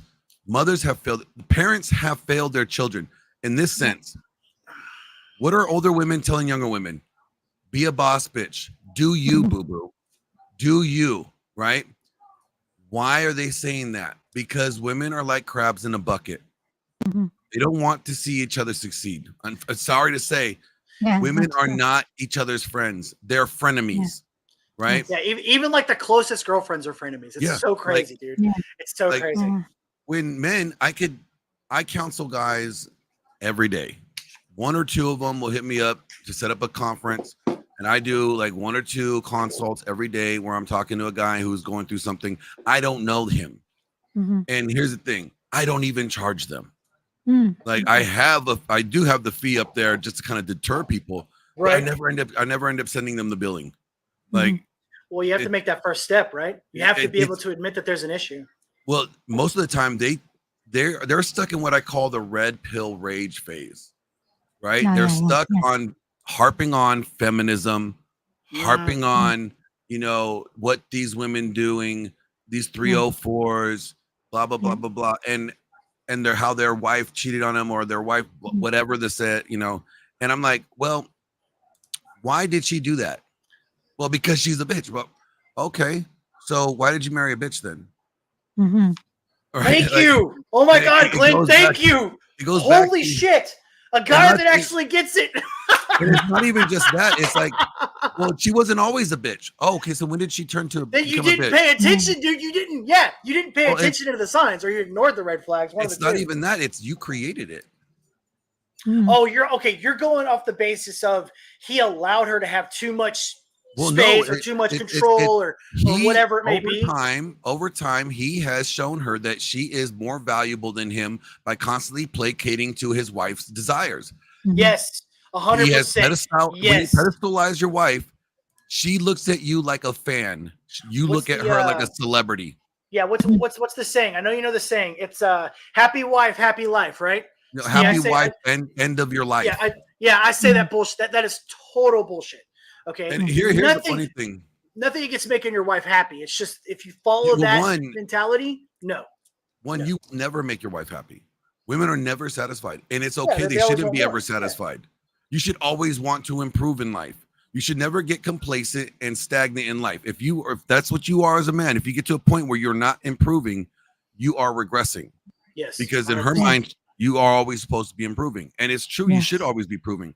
Here's the biggest issue for men today is that men today, as much as they bitch about feminism, if I snap my fingers and feminism was gone and every woman was in the kitchen barefoot and pregnant, no man would be able to handle the responsibilities that patriarchy requires of them. Not none, but a majority of the ones that were born in a certain I would time. say Yeah, men in the after last the 40 years, 90s. 40 years, you're Well, we looking were at born- maybe 20%. You mean our 20%. generation? I don't think our generation. I Oh, say no, our after the generation. 90s. You think Generation X would have an issue with it? Yes. Really? Mhm. I would say after the 90s, I see that. I would Yeah, say I was- from- become I'm after going very from feminine. 80 Wow. all the way okay. till now. Okay. I mean, I would. And there's 2 reasons, right? I'm going to You know, say there's going to be outliers, yes, but I wouldn't say people born in the 80s. 80s still had traditional values. The divorce rate was still below 30%. We still had predominant fathers in the homes. but here's where it kind of fucked up, right? We had feminism fighting smash the patriarchy, right? Yep. No, Smash it the was the patriarchy? second wave. Yeah, that was All a right. very Then big time. also, guess what happened in 84? And this is in the churches. In the evangelical churches Terminator? in 84, they got rid of patriarchal theology, right? And then they adopted egalitarian theology and complementarian theology. All complementarian theology it looks like patriarchal theology, but actually that's where you get the servant leader model from. You are to serve your wife. That's how you lead her, right? And she's basically above you. Egalitarians is that we get that 50-50 thing. This is where I said, you know how I said we are in a culture of androgyny, right? Mhm. We're in a genderless culture, right? In Mhm. the egalitarian churches, men could do what women do. Women could be pastors. There's So no bullshit. distinct, there's Yeah. no Yeah. distinct Yeah. definition between the sexes, right? So that's them. In complementarianism, it looks like patriarchy, but actually you have no authority to guide your family. You have to use your authority to please your wife. Yeah, I Which can is definitely really see weird. that with And the why would that be the churches. case? Because you know, guys have to level up. You need to, where's the real men at? Blah, blah, blah, blah, blah. Well, my Mhm. question would be, and I hear even Christians talk about this, and I go, well, wait a minute, I'm confused. The Bible says that man was not made for woman, but woman was made for man. So why would man need to be better for the women that was created for them? Shouldn't the created thing that was created for men be better for the men? Mhm. And it's like, why is it the other way around? Well, because we allowed the narrative to change. That's why I Yep. say since the 80s. And the reason why, because the Christian culture was still, evangelical culture was still thriving, Protestantism was still spreading, and Yep. you were still allowed to have church or Bible clubs in schools. Yep. You had, God was allowed in school, period. It was allowed Yeah. to be something you could talk you about. had promise keepers who was pushing that egalitarian narrative amongst the men's groups. So that's why I said from the 80s till now, I would say And 20%. it Go ahead, Valentina, started, first. oh, sorry, I was just saying it go. started reducing because the attendance of church started reducing. So they had to make changes to Mhm. make it more acceptable for people to come. And that goes the same with multiculturalism. When you bring in so many different cultures, they started to change for other cultures to be accepted and other religions to be accepted.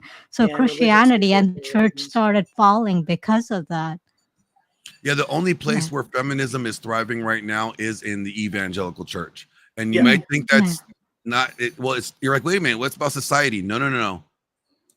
Society is getting destroyed by, or feminism is losing to transgenderism. You know what? Yeah, absolutely. Feminism Yeah, is feeding okay. into transgenderism. Well, They're actually no, it gave supporting. birth to it. Yeah, It like gave literally birth to it, but made them now, be something. Yeah. and now Yeah, and it's it's losing supporting. to It's it. like lifting it up, and it's Yeah. like women are falling apart because they're lifting up What, how funny transgender. is this? Yeah. You know, they call us guys that like talk about traditional gender roles or Mhm. traditional sex roles, because I don't like the word gender. Gender is a feminist problem, not a real problem. Yes. Feminists created gender. There's no such thing as gender. There's sex. Yeah, there's I sex. hate Yeah. hearing. I hate hearing that gender. I hate it. 15 minutes ago, Glenn. By the way, I want to go back to what you were saying, but Mhm. 15 minutes ago, like gender and sex were the same thing. Mhm. There was no difference. Okay, Well, see, the thing is- it's a subsect of people that are like fascist or some sort of extremists that are trying to make up terms like intersectional feminism and systemic racism Mm. and try to make it be something that it's not. Okay, Well, even before 15 minutes ago, an hour ago, we didn't use gender. It was always sex. Yeah, it was on just the sex, form. right? It was, Yeah, it was male, female, male or But- female sex. It wasn't gender. But to I guess to well, you know, we can close this out and bring the subject up. But my only counter to you, the reason why, and I will disagree with you on partial. I do agree with you. I think you are correct that there is going to be the birthplace of what we're dealing with now, the baby boy men, the Mitches. Okay, that did start in the 80s. But my point is that if I meet a man, like for instance, you're my age, you're not much older than me. Okay. You're older than me, actually. Yeah. Okay. So, I thought you said 49. I'm 40. Sorry, I'm okay. 40. Okay. Sorry. All right. So when I meet men that are our age, specifically 40 and up, I know that there is a very good possibility. One, we're gonna have a lot more things in common. Okay. I'm not gonna have to listen to you babble on about whatever bullshit you saw on fucking TikTok the day before. Okay. We're gonna be stoic and silent. Speak whenever we need to, not just because we have a thought process drop on our head like ADHD bullshit. Okay. And we're probably going to agree at least on some aspect of what political leanings are, not the same political ideology. 70% on average about our generation, we have the same understanding same of it. thinking. So like what I'm saying is there's a much more likely chance that I'm going to run into a men, not baby boy men. Now, you start in the 90s, that's when things just kind of started going off the rails. Okay, when we started getting kind of the gender bender shit. Okay, that's whenever we started seeing. Well, you can thank John Money for that. So what did John Money do? He's the one that created transgender theory. Oh, and he's the one that did the twins, right? Yes, the botch job, and then the botch job on the twins. And then he ended up having both twins end up self-deleting. Yeah, the first the one that didn't have the junk. Yep. And then his brother found out, and then but that's so still what everybody transgenderism bases it off of, though. They base it That off whole of theory this is based off of a lie. Yes, a complete lie. It's based off of child abuse, child neglect, and a pervert that was abusing two twins for like 20 years, dude. Yes. And you know where he got the information to do that? He got that from Marxism. No, he got it from they were paying pedophiles. They were paying PDF files to yes. Well, remember, and look, I'm not trying to fact check you. I'm not trying to get this is not a gotcha moment. I just want you to help me with this, okay? Because I have a feeling you and I are going to talk a lot more. Remember, we have to stop this use of the word pedophile. All right, or pedos. We can't say that in Minecraft, YouTube, PDF files. Okay, PDF files. Okay, so remember, a pedo is a subclass of what a CM is. It's a pubescent. Yeah, a prepubescent person. Yes, correct. Yeah. So now, what a lot of people do, they make this mistake of calling everyone a pedo. Yep. Okay, that is not true, guys. Nope. Stop doing that. I forgot what they're called. They're like herbophiles. There's a herbophile. There's an infantophile, yep. And then there's even one that is specific for men that like boys at a certain age. It's only for men. There's literally one designed for men that like boys at a certain age. When I say PDF files, I'm talking about children under the age. You mean above the age of 6, below the age of 13? Yeah, or even younger. Or even well, no. If it's below the age of 6, it's infantophile. Okay, then it's infantophile. Then that they use some of them. Okay. I did a whole breakdown. I did a Hey, Glenn, you look like Josh Brolin, bro. Look. You look like Josh Brolin. That's awesome. I have worked with several different groups. Like Rolo Tomasio was his producer. I worked underneath him for a while.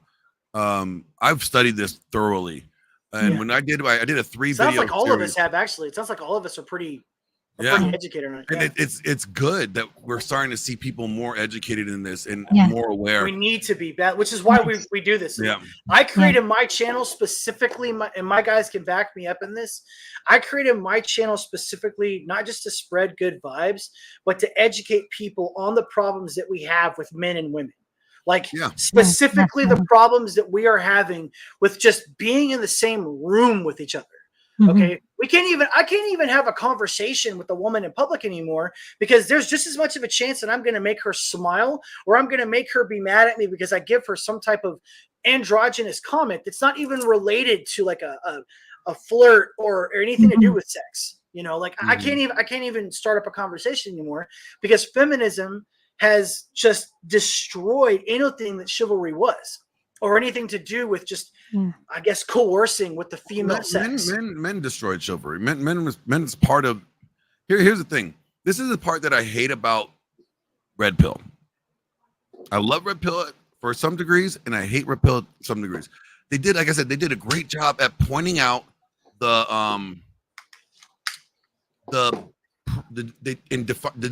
did a great job at finding the descriptions to the problems that men are facing. Right? They did a great job at describing them, right? They're like, it's feminism, it's gynocentrism, right? And that's the problem, all right? And I'm like, great. Narcissism. My problem with them is that when it came to their prescriptions had nothing to do with eradicating feminism, eradicating gynocentrism. Actually, if anything, their solutions were workarounds on how to make feminism work for you, which you can't. So it's like, well, no, which they do. That's what they tell. They tell themselves that. They tell themselves that it's possible, or they can adapt. That's where you get the guys with the multiple women, right? That's where you get that's why oh man, girl, you can have no. Who cares about your body count? blah, blah, blah, Yeah. blah, blah, all this stuff, right? And it's true. So it's like they don't want to get rid of feminism for one Yeah. reason. If we eradicated feminism, right, that whole industry, the whole community out of work. They got to go back to the real day jobs. Yep. They cannot, make millions of dollars on YouTube anymore, making videos that give you some truth, some information, and then a little bit more, more embellished truth, right? Right. So they don't want to get rid of it. That's why they'll tell you, enjoy the decline. Enjoy the decline. Don't get married. Enjoy the decline. And we're in a position where, no, that's not the case. And see, I hold a different view. I'm grateful for the red pill, for the descriptions of the problem. But here's the answer. The red pill tells you what is, and the Bible will tell you what to do about what is.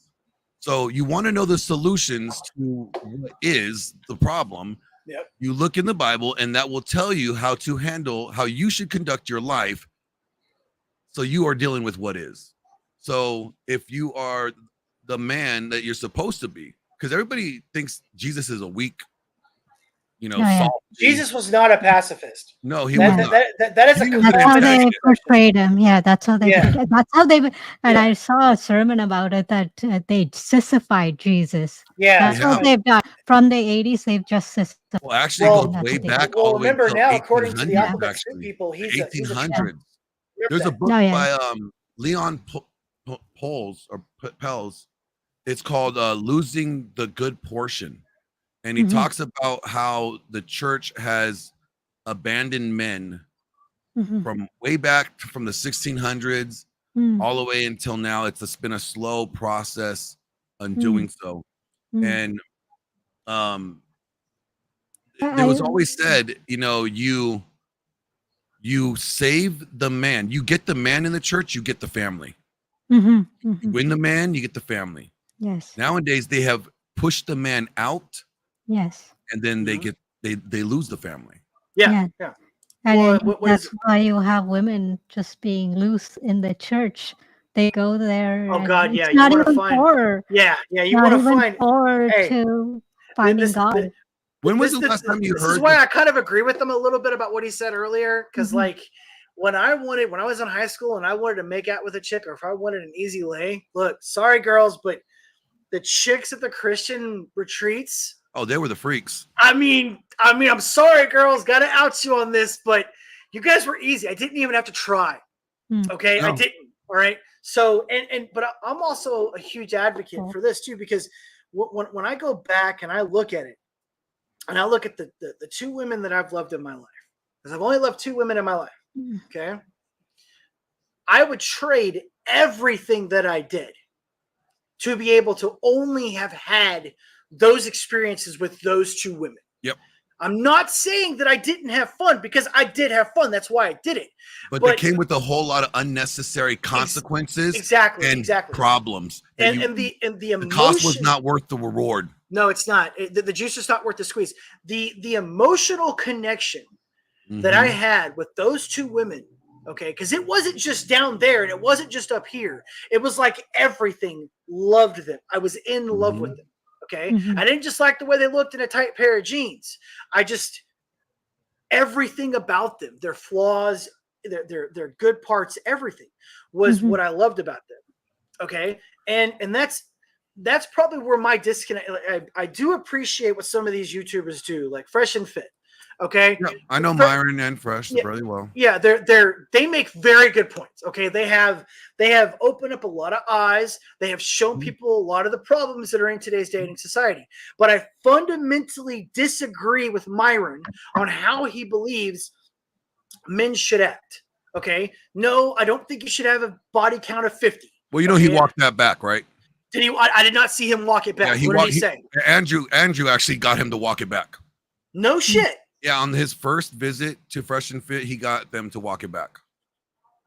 So what did he say? Like, how did he respond to it? He was like, he basically said that, he said the number was just arbitrary. I just threw a number out there. People just kind of ran with it. They didn't realize it was arbitrary. But you don't really need that much experience, like that much different women. You can I think he even agreed to, you could get all the same experience that you can with 50 bodies with one body. Yeah, I agreed, agree. 100%. 100%. Now, Yeah, that's what I there's see. well, there's an unspoken rule. I've talked about this with guys a lot of times. Okay, there's an unspoken rule. It is called the 50 rule. It's not 50 bodies though. There's an unspoken rule that kind of men understand this. When a man has been with the woman sexually 50 times and there's no emotional connection, there's no love, there's no nothing. It's just sex, right? He'll lose interest in that woman. Okay, he will lose all interest. She might become a booty call for later on or whatever, but if you don't have an emotional connection with the woman by the time you've slept with her 50 times, you've done everything. You've been down the road. You've had all the experiences sexually you can with that woman. All right, so you're done with that woman. You're going to move on to the next. So that begs the question: why are you doing it to begin with? Why even engage in the practice if, even though you're going to be banging this chick 50 times, you're still not going to want to be with her? That doesn't make any sense. You're basically wasting time. And like you said earlier, you're going to create a problem. You're going to create a person that's going to get attached to you. Because let's say it's a woman that's only been with like 3 guys. Her pair bonding is still great. She still has the ability to pair bond. And more likely than not, if you're paying that much attention to her, you are going to pair bond with her. She's going to attach herself to you in a very physical and mental way. You're gonna imprint on her. Yeah, you're gonna alpha widow her. You're not even gonna realize it. Okay, you're gonna basically take this woman that actually thought she might actually have something with you, and you're not even emotionally invested in her. Now you've left a hole in this woman's chest when you're leaving. And I'm not saying that it's 100% the guy's fault. That's not what I'm saying. What I'm saying is that you should never have done it to begin with.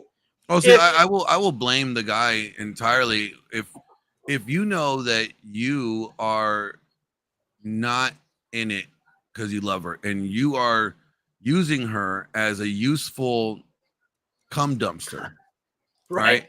Right. Then no, you are doing it wrong. You are fucking up the game. That's just not. It's not healthy. Yeah. You are fucking her over, and then guess what? You're fucking the next guy that she meets. And see, I find out that there's 3 categories of guys, right? There's the bad boys. There's the nice guys. The Chads and Tyrones. Yeah. Well, not necessarily Chad and Tyrone. Like, that's not necessarily. He doesn't. They're just good looking guys. They don't have to be bad or good. They're just named for now. There's bad boys. There's nice guys or safe guys, and then there's the good guy. What tends to happen is women get with the bad boy, right? He is that evil patriarchy, right? He's about himself.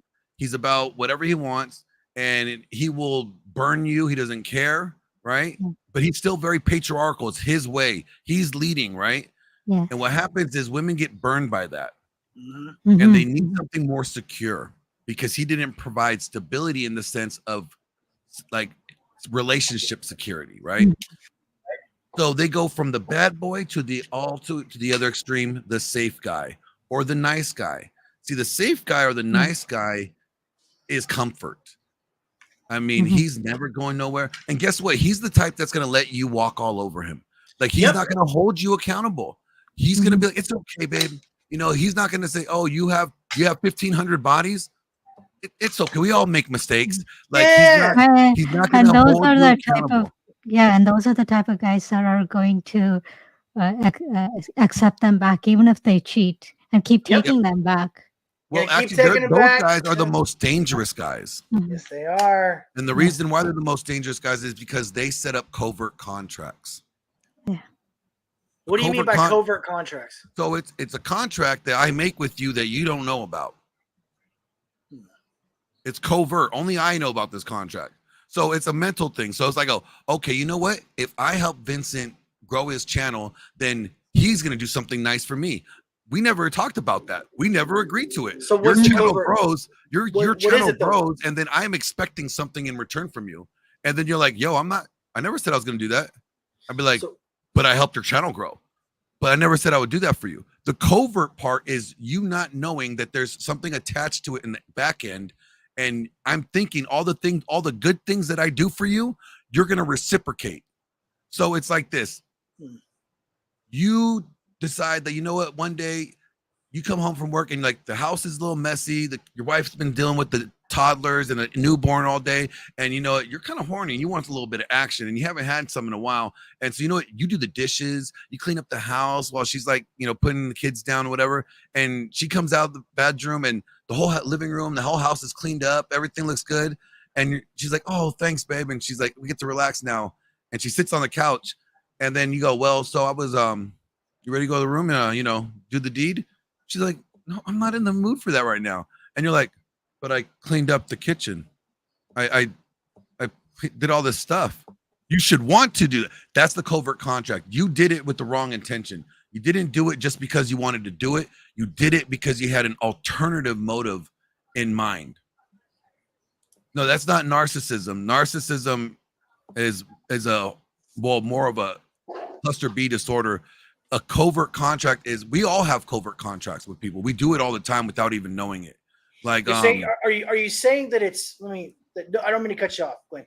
Okay, so are you saying that the covert contract? Because you just used two different examples. You said someone that's not in a marriage relationship and someone that is in a marriage relationship. Yeah. So is the covert contract from the Chad with the woman that she's going to give up the ass whenever he wants it? Either. It doesn't have to be a Chad. It could be any guy. Okay, any guy. It doesn't matter. So but you said the most dangerous guys are the ones that are the nice guys. The safe guys, the nice guys. Those are the ones that operate with covert contracts. What is the covert? There's still no benefit though. The nice guys are not having any benefit from being with the loose woman. But the covert part is the fact that they're expecting it. There's an expectation. Yeah. They're being nice and doing all these things, expecting the return. And but a majority of women don't give it up to nice guys. Exactly. That's when they use manipulation. That's when the guys get mad and they become violent. You're talking about the omega factor. Okay, yeah. It's the covert contract. They're operating under a contract that is not known to both parties. It's only known to him, and he's expecting that she's going to behave in a certain way. And the thing is, he behaves that way from the beginning. He's nicer, takes her out, buys her flowers, does everything all the way through, and he's expecting things as he's going through. And she's not going for it because that's not what she wants. The guy that's always there for her, that lets her cry on her shoulder when all the boyfriends break up with him or break up with her and leave her, and then he's like, you know, well, how have you ever thought about us dating? And then she's like, "Oh no, you're like my brother." And he gets mad, like, "I've been here for you, I'm always here for you, I'm always picking up the pieces for it." And he gets mad at the fact that that she doesn't see him as a mate, and he's like trying to prove himself he's only doing it this whole time to prove his worth to her, that he's the good guy that she should be with. And he doesn't realize that she never knew that he was expecting that.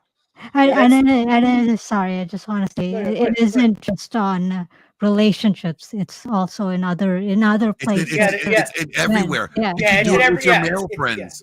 I had an issue with the guy that recently he had a covert contract with me, and I had a covert contract with him, and I was like, "Well, wait a minute, how did we end up what?" Each of you created a covert contract. We created a covert contract, thinking that like this was gonna be, and nobody talked about it. It was just assumed because it was mentioned before, but nobody ever agreed to anything verbally. Like there was no like full understanding of what was going to transpire.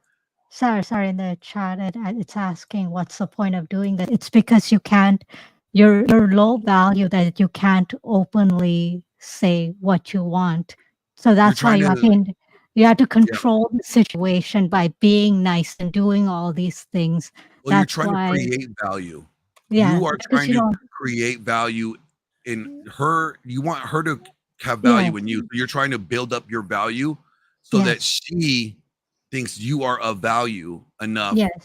And so that when you present her with this thing that you want now, after you put in what you think is enough work to have earned that value, that she's going to comply. And that's why you can't say anything from the beginning. You have to kind of give all these extra things. You allow Like let's say she dresses really promiscuously, and like you really don't like it, but you don't say anything because you don't want to offend her. That's your fault. You fucked up right there. To a year later, you're like, you know what? I don't like that blouse. I don't like you wearing that shirt. Too late. Well, what do you mean? And I wear this shirt all the time. I don't like how low cut it is. It's showing your boobs. What are you looking like a whore? You know? And she's like, where is this coming from? Well, that's covert. You've covertly done this. You let her believe that this clothing, this was acceptable, and you knew that you were leading her on to that.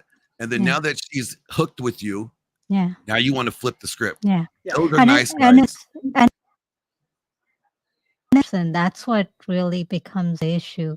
And it comes from a low self-esteem place that you have to do all these things to hold on to them. And So I didn't say the last group of guys. So the last group of guys that get overlooked are the good guys. What I mean by good guys, they're not safe, but they're good. No, but they're good. Okay, so you ever remember the movie Lion, Witch, and the Wardrobe? Of course. Yes. So you remember when they were with Mr. Beaver, Mrs. Beaver, and they're like talking about Aslan, and they're like, "Oh, I can't wait to see him," you know, and like, "Well, Aslan, you know, is he a nice man or whatever?" And like, he's not a man, he's a lion. Oh, I'm scared to meet a lion. Is he quite safe? No, bitch, he's a fucking lion. Like he's not safe, but he's good. Even though he represents Jesus in this storyline, he's a lion. But see, even then, Jesus was not safe. No, he wasn't. Was good. He wasn't, dude. No, he wasn't. When it comes to good, with the patriarchal structure, the hierarchy, right? You have evil patriarchy, bad boys, good patriarchy, Aslan, and that's what men ought to be. But those men get overlooked because they still represent a patriarchy. And the only idea or only experience that a woman typically has with a patriarchy is with an evil bad boy. And so she sees anything that even remotely appears to look like patriarchy, she shuts it down. So it's that good guy. That's that group of guys that tend to not find a wife. And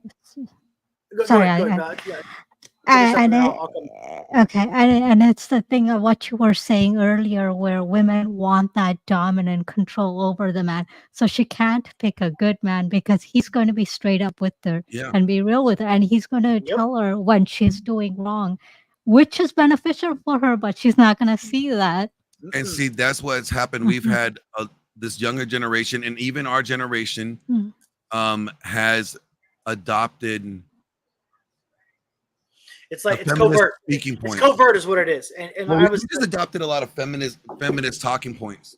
And I was actually going to go into this like after whenever she finished exactly what you guys are kind of skirting around. But I'm sure you guys have heard about this before. I'm not saying anything. I doubt quite seriously Glenn has heard this before. But women can have as many preferences as they want. They can literally have 50,000 preferences, and it's go girl. Okay. But a man wants a preference, then it's automatically a sexist issue. It's a misogyny issue. So, and you know, when you talk about toxic masculinity, it's toxic masculinity. So what I always tell the guys that I talk to, just like you do, you said you talk to guys, I talk to guys too. I help guys try to find women. But I use an example. They always ask, well, how do I approach a woman? I'm like, look, man, it's actually very easy. You can figure out where the woman is, because there are dateable women and then there are undateable women, just like there are dateable men and there are undateable. Well, that's why I can put women in two categories. You got wifey and playthings. Yeah. You got recreational use. Wife material and recreational use. Thank you so much. Yes. So, when you talk to a woman, if she can respect your boundaries and you set them very quickly, like Brian has a very good point. Because Brian said this and I was like, dude, Brian, you're spot on, because I did this years ago. When you start talking to a woman, the very first thing you tell them, you say, look, if we're going to do this, we're going to do this the correct way. I'm going to court you, which means you will not have any other male suitors, period. You won't talk to them on Instagram. You're gonna get rid of all of your dating apps. It's all gone. Okay. I will be the main guy in your life. You will be my main woman. We'll give this a solid try. That's how this works. Now, if that doesn't work for you, fine. I'm not telling you that you have to do it. But if you want to be in a relationship with me and you want to start a relationship with me, this is how it's going to be. Because I'm not going to give my attention to another woman. I'm not going to have another woman in my DMs. I'm not going to have a woman calling me in the middle of the night. So I expect you to do the exact same thing. But apparently, by today's standards, that's considered sexism. That means that I'm insecure. That means that I'm a misogynist. That's sign language. Yeah, What they're exactly. using is sign language. Shame, Yeah. insult, Shame, yep. guilt, need to be right. Needs to be right, or just arguing to argue. I want to create an argument because I have to create an argument for us to have drama in this relationship. There is no drama. There's the thing is actually women need drama. And I would say it's actually your job as the man to manufacture drama for her. You gotta spike those dopamine hits. But you have to do it in a positive way though. Yes, it's not negative drama. It's like, oh shit, baby, you know what?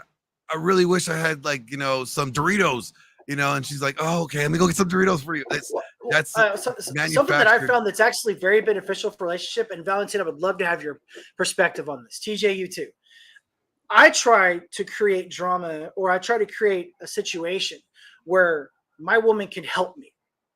Seriously, I'm not joking. I want, like, for instance, let's say it's a business deal that I'm really working on. I got a client, big client I'm trying to land.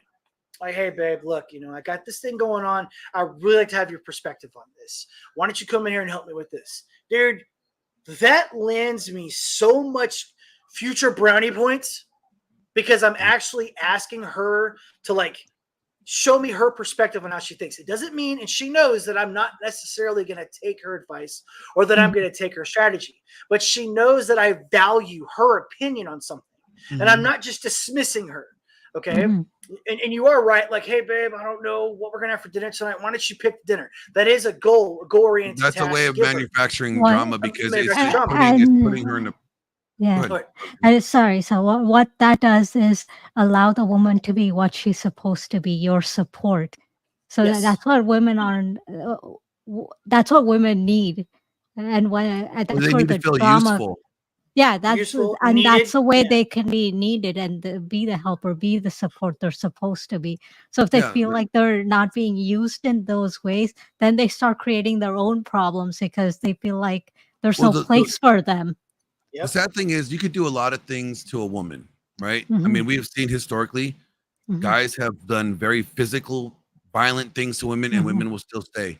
Guys have cheated on them with multiple women and they will still stay. The one thing that you cannot do to a woman is bore her.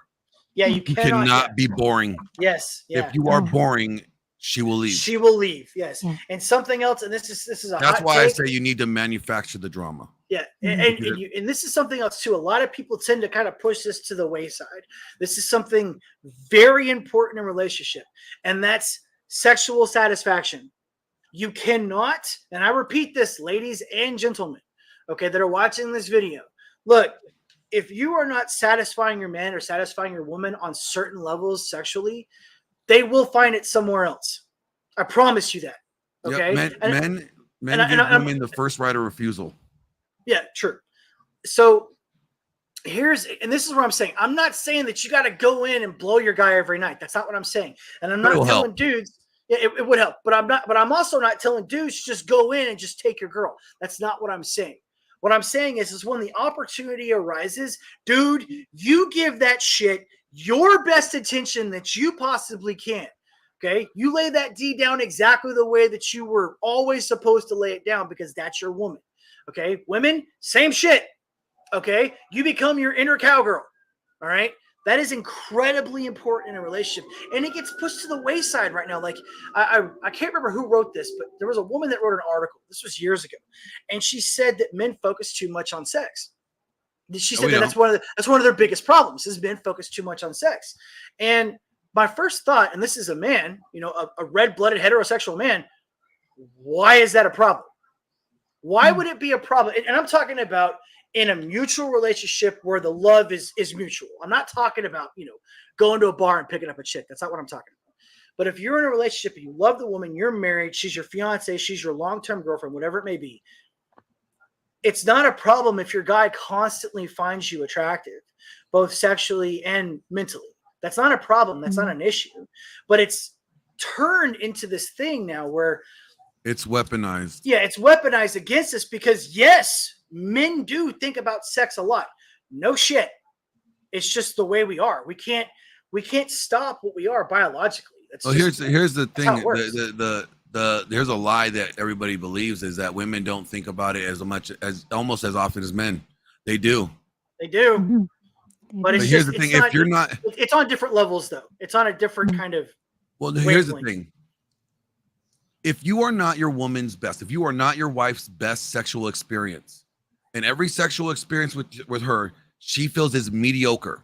She's not getting the satisfaction that you are getting. She will now associate sex with something not pleasant, something that is not enjoyable. So you have to be her best. You have to be that alpha that would widow her.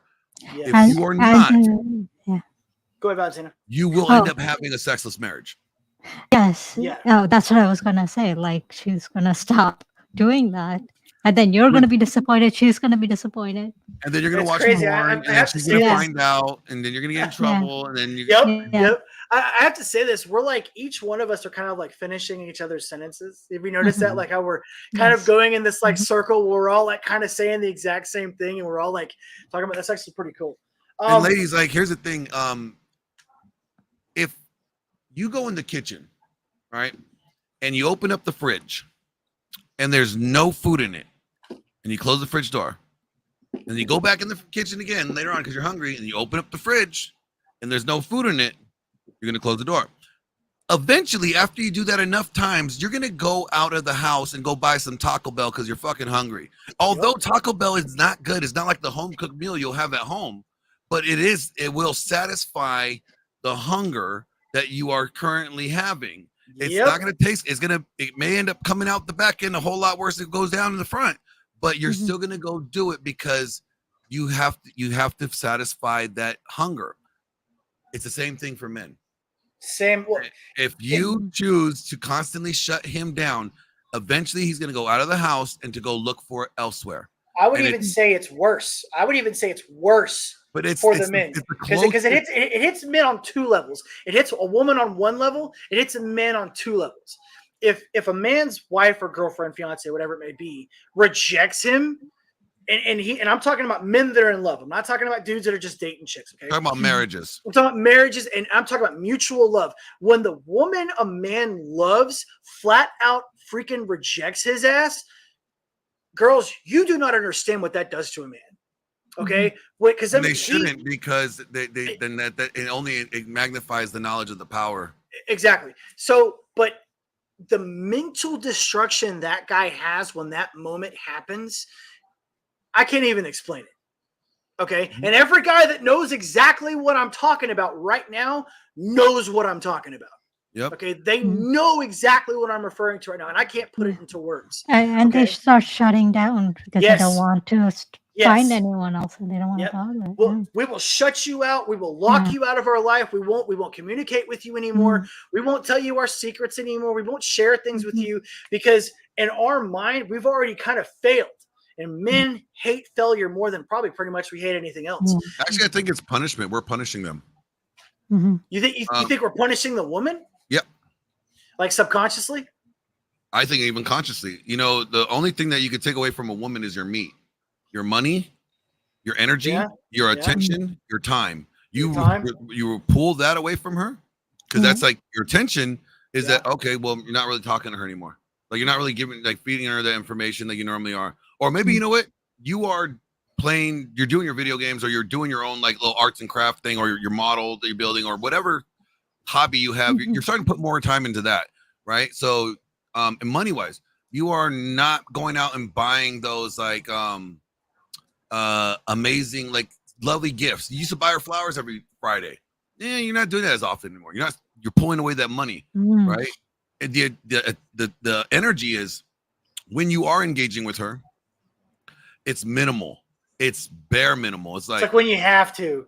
It's like when you absolutely must. Yeah, you're making it a chore. You're not enthusiastically doing it. You're like, Mm. if I don't shut her up, if I don't go do this, she's gonna be pissed off. She's gonna be nagging me. I'm just gonna shut her up. So now your energy's low, right? So Mhm. it's your meat. You pull away your meat, your money, your energy, your attention, your time. I mean, I've never done it.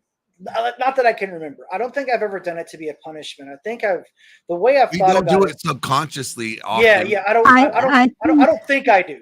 I'll put it that way. I don't think I've done that before. Valentina, I please. think you do that, maybe not necessarily as a punishment, and maybe so, but you do to protect yourself at some point because you don't Well, want that to deal is with that still. hurt anymore. Yeah, They're I gonna think look it's at kind it of a as a defensive punishment. mechanism Yeah. for me. They're Like seriously, look I at it think as it a is. punishment. They're gonna see it as you're punishing me, Yeah. right? They're So going Well, to see I it mean, that way, yeah. but you're protecting Yeah. yourself. You don't want to go through that you hurt are, anymore.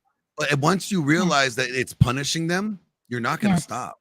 So Yeah. you're gonna at that point you are punishing them. I mean, Yeah, okay, and I can only speak for myself when I say this, Yeah. but when it happened to me and eventually ended, the relationship ended.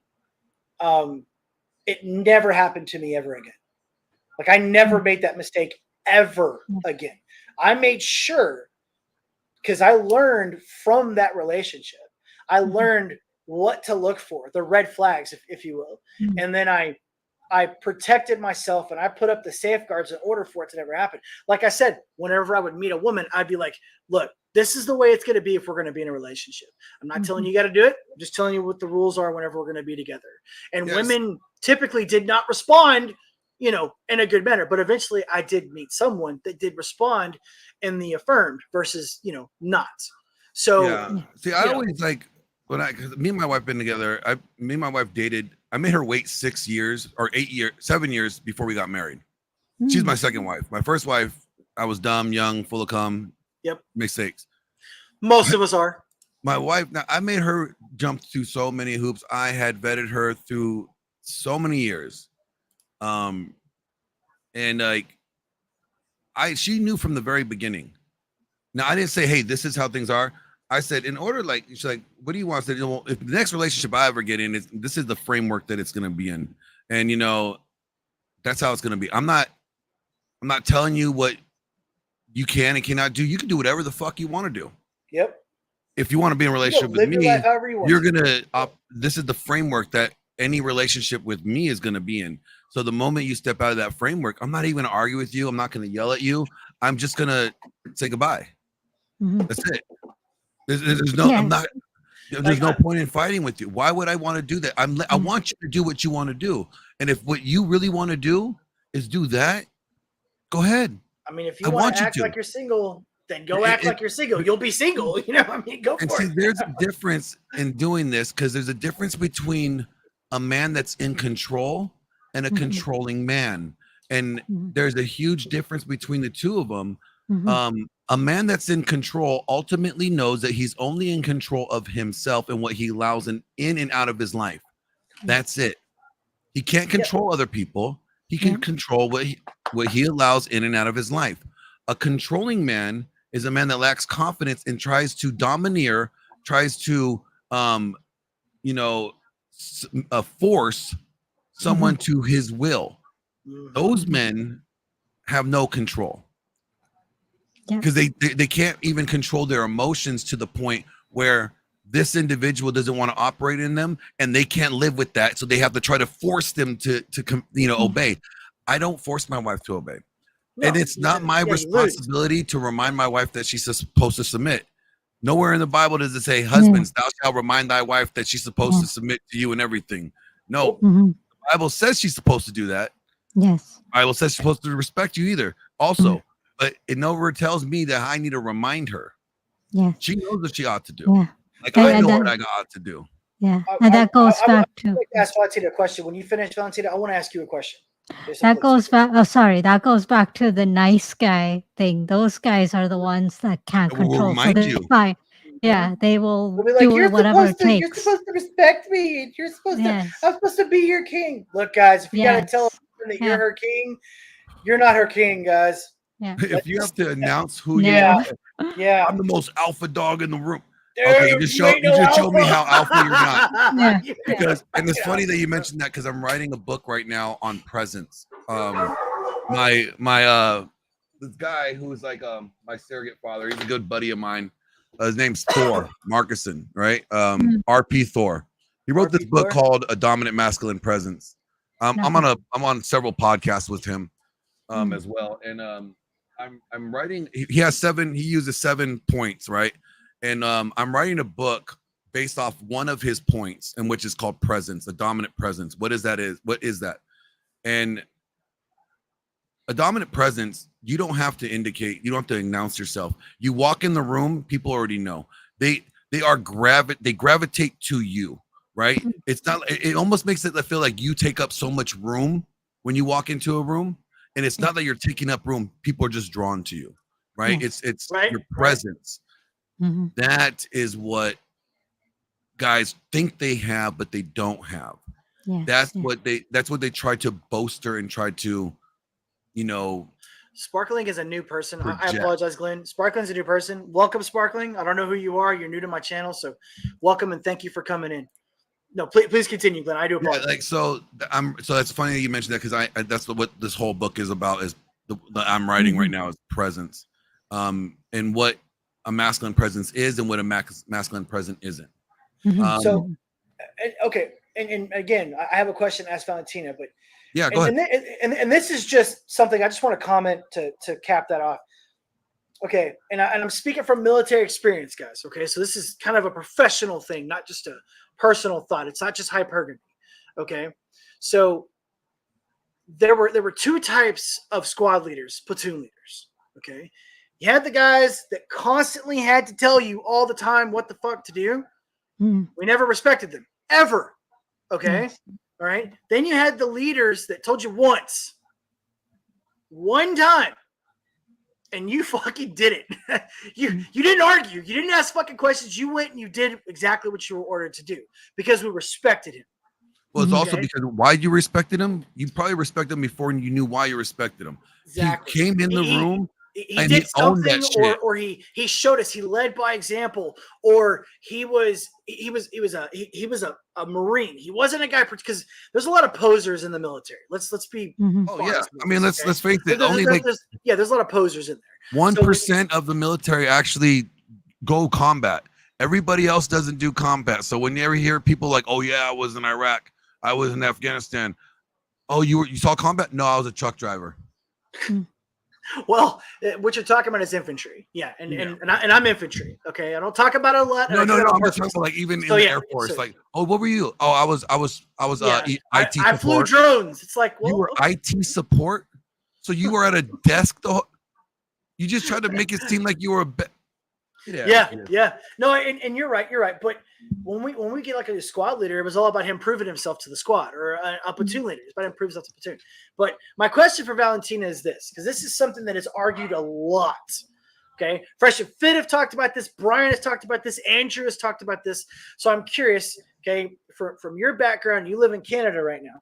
So, okay, so let's just say, for the sake of argument, you meet a guy that meets all the qualifications. Right? He's your religion, your brother approves of him, your family approves of him. He just checks all the boxes. So let's just get that part out of the way. Okay.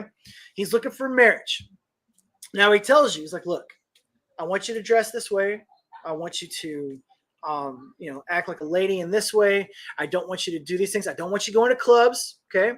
I don't want you, you shouldn't be having any guy friends. All right. That's just the way that it is. All right. We're going to get married and we're going to start a family. So we should focus on each other.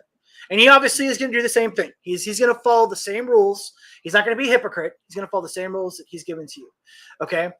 So the question that I have for you is how specifically, as a woman, how does that make you feel in the relationship about how he feels towards you? What is the emotion that you get, and what do you think he feels towards you whenever he says those things to you? That's my question.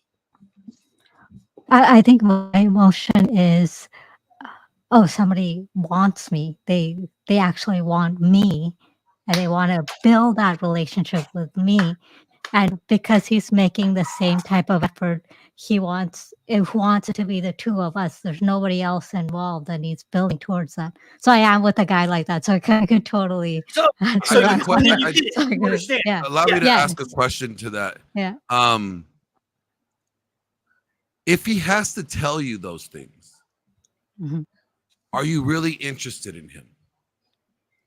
Is the I- question. So like the whole he- like the whole like you're not supposed to be, you know, have social media, you shouldn't be talking to other guys.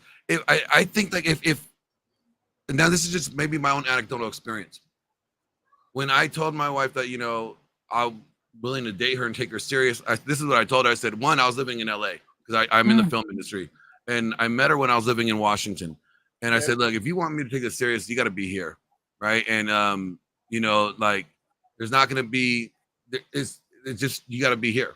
I can't take you serious. She moved down 2 weeks later. She sold her house, sold her business, and next thing you know, she's at my door. And genuine desire, right?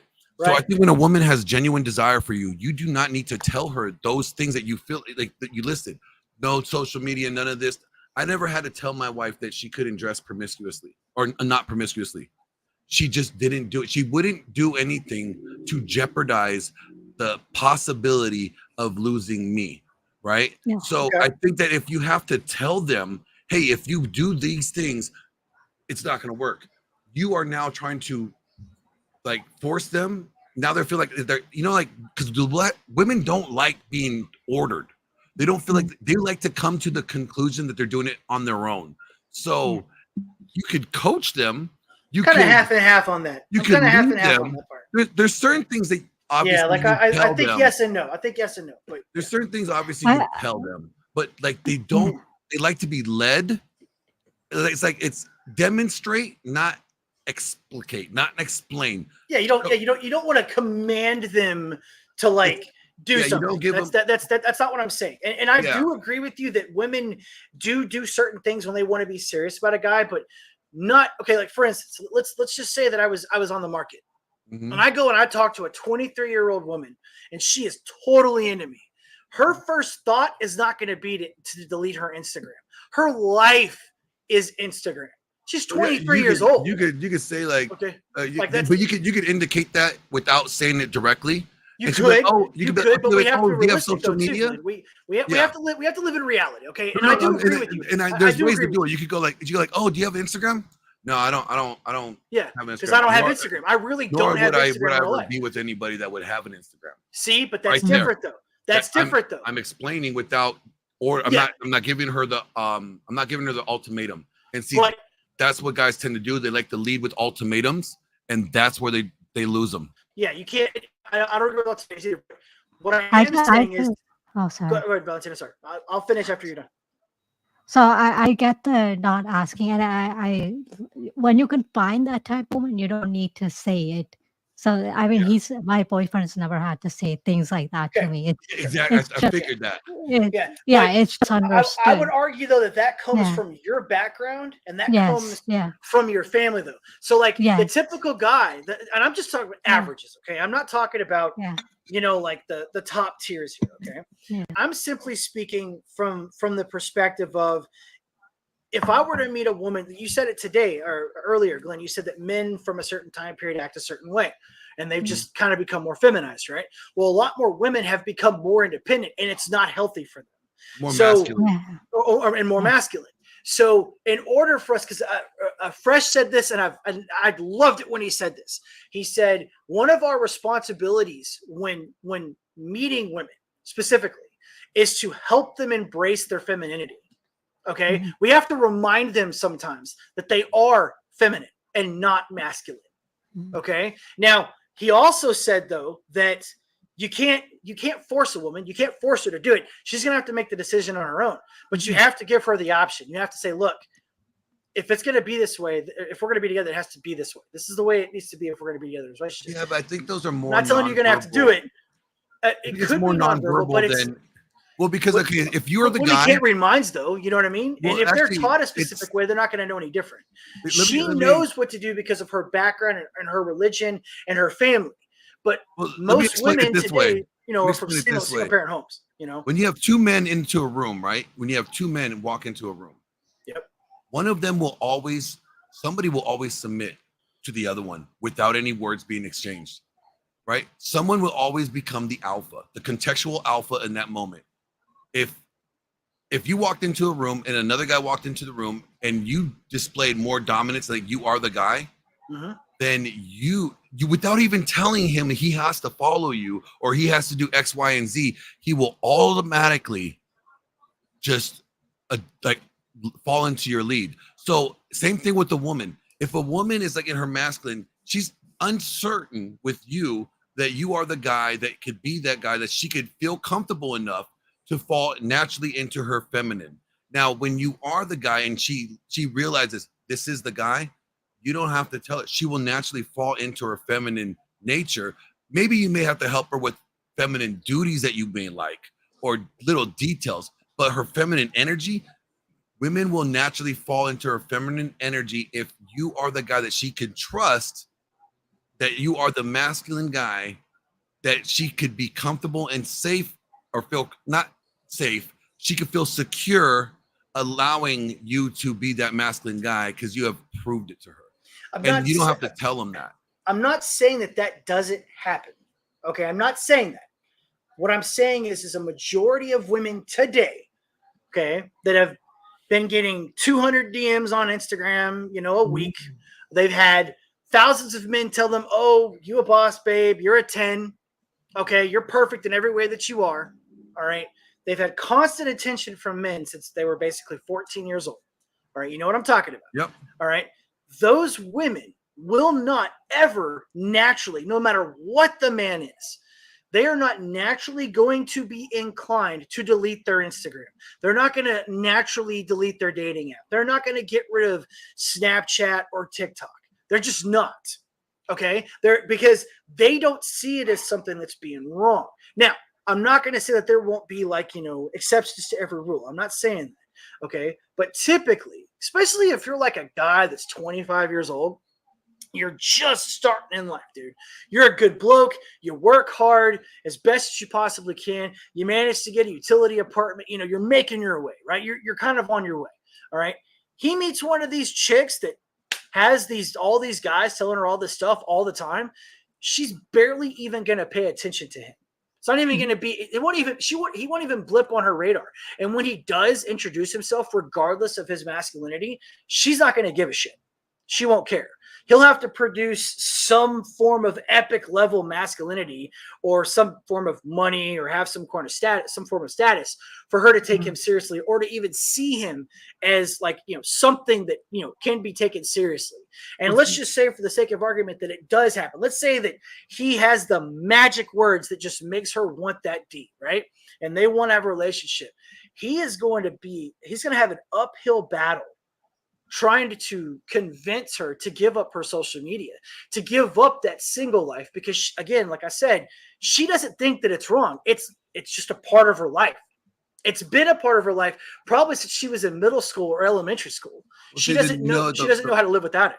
The problem with that is, in my opinion, is that he does not have an attractive enough frame that would make her want to abandon her frame. Agreed. I totally agree with that. That's the problem. His frame is not attractive enough. And that's why she would have a problem struggling with deleting it, or even naturally on her own getting, not using it or deleting it. Or if you have to ask her or tell her these things in the sense like blatant, like very overtly doing so, right? Again, like I said, you could mention it in a way that's very clear. Oh, I don't get what girls on social media. Like, no, I don't have it, and I don't want the woman I get with is not going to have it either. Simple as that. I'm not telling her that she can't have it. But I'm that's not also telling her. Text, though. That's passive aggressiveness, though. It's not passive aggressive. It's the way women communicate. You have to understand women needs. Women communicate passive. Women communicate covertly. It's covert. They're very covert communicators, and they do sub communication through body language. So if you look at it, like say, look, I see the app. I'm like, oh, that's stupid, right?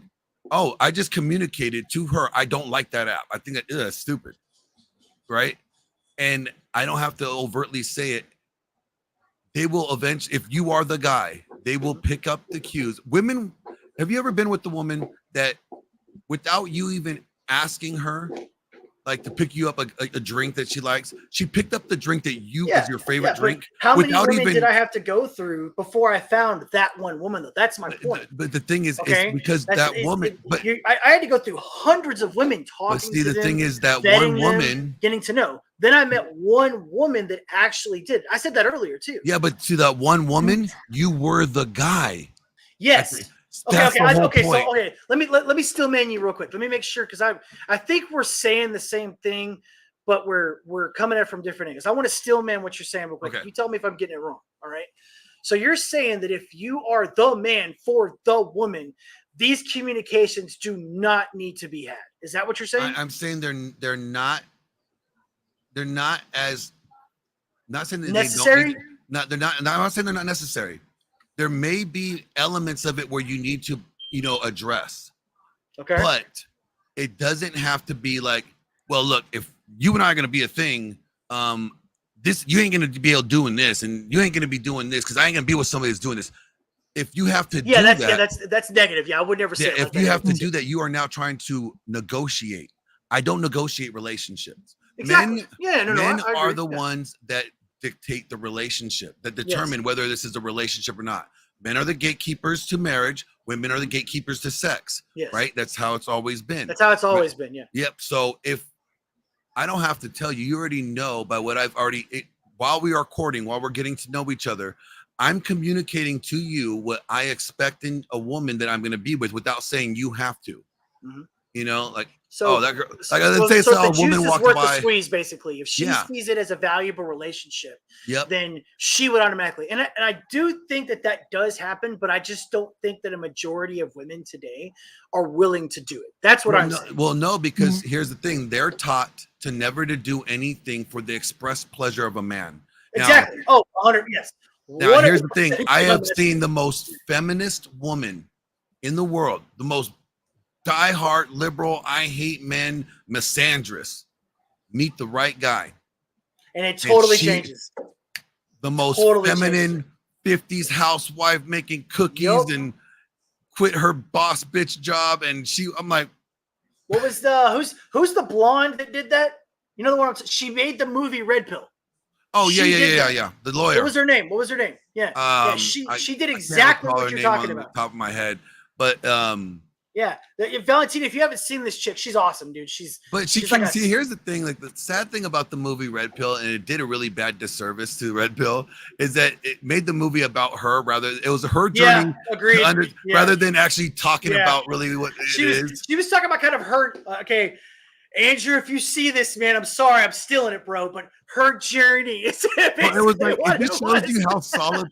The sad thing, if anything, it shows you how solipsistic women are. Yeah. And in the sense, like it's all about me, like my view, the way I see it. I'm like, well, it was a good attempt. It was still a good. Okay, I've watched it twice because I wanted to make sure that I computed it, and I liked the fact that she at least put herself out there and that she did at least bring notice. Like the thing about suicide, I said it out loud. The thing about self-deletion, that she talked about specifically, most people don't know about that.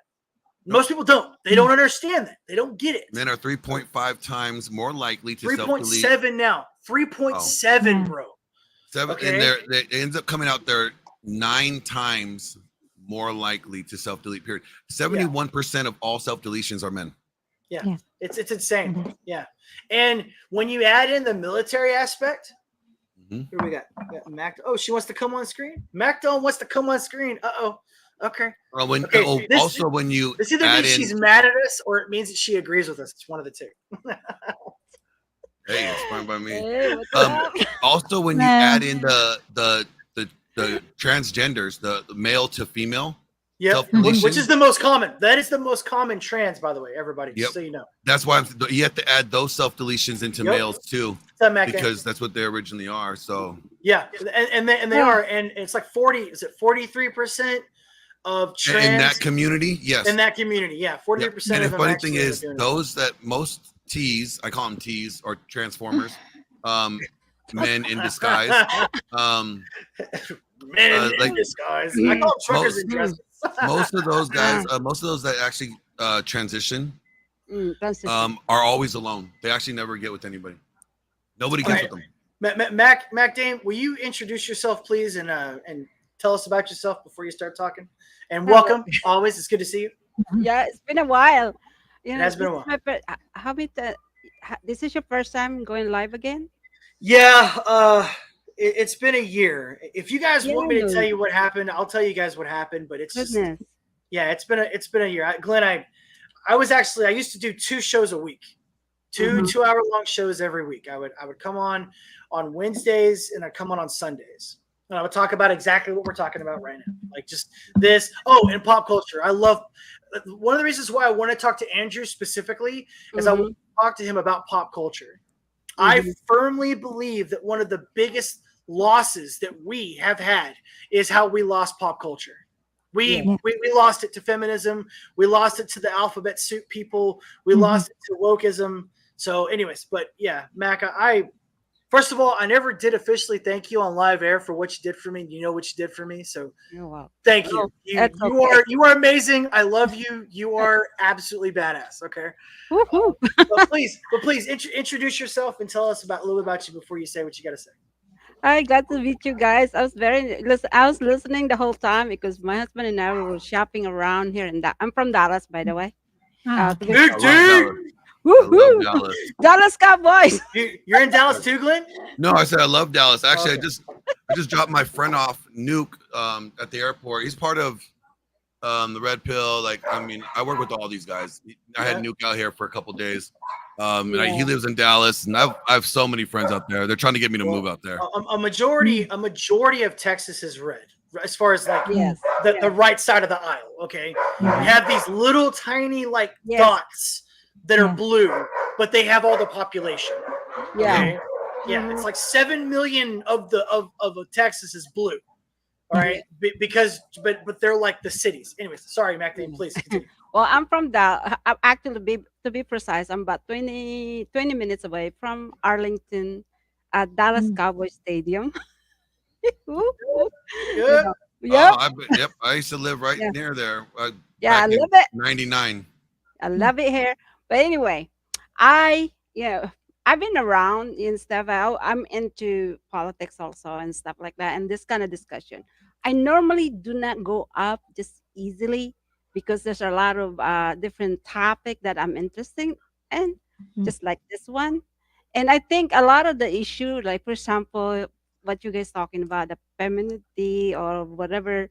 I don't want to say the word, but I think it's more like really trust between the husband or the boyfriend or the girlfriend. Because see, like for example, I'm just gonna share with you what the topic about the building up the trust. I always tell my husband this: I will never change you. Don't try to change me. The reason why is the same what do you call it? The same thing that you see in me, what make you think that other people don't see. Versa versa. And I'm pretty sure whatever good things that I see in my husband, also other women sees it. And that is my point. When you come to that maturity, the trust is there right away. If you know that man is for you, and this man you have to have the same kind of like something about this person that click in you, and you want to be better. You volunteering to be better, to match him, not another way around. Not like you trying to change trying to change him, or if you don't do this, you need to delete your whatever. I tell you what, if somebody says that to me, I said that's a form of control. Like I said, I was born free. And the only people that can control a person is the parents. And whatever it is, when you become husband and wife, there's equal trust and everything else that comes along with it. And that's the reason why I don't really believe in, oh, let's have negotiation, because that's not something you can talk about it. Well, I'm not necessarily disagreeing with you on the fact that husbands and wives shouldn't trust each other. That's not what I'm saying. Yeah. What my point is it's not about trust. Not just husband and wife though. Yeah, I'm just girlfriend, boyfriend. That's not what I'm different. saying. Yeah. What I'm saying is it's not about trust. Yeah. Okay. And I also don't believe that we're equal in a relationship either. Okay. I never have. I never will. There are things that my wife can do that I can't do. There are things that I can do that my wife can't do. All right. So I don't think that we necessarily now as human beings as our worth. Yes, we are 100% equal. Oh, that's where I'm coming from. Not. But I'm sure what you're talking about. Right. Because men can do things without. Yeah. Women. We can do things without that men can't do. And men can do things. I understand that. That's as far as that, let's just use Instagram as an example, and I'm probably going to explain what I'm talking about. You're going to understand a little more. Okay, Instagram is the world's largest dating site, and it's not even a dating site. Okay, that's dangerous. People use like dating apps or whatever, right? They go on a dating app, they get the free application, they don't pay a subscription, and inside their bio, a woman, not men, a woman will put their Instagram on there. Okay. And then the man clicks on the Instagram and then goes to the Instagram and finds the woman. That's how dating works. So Instagram has innately turned into the largest dating site. So here's how I view Instagram. All right.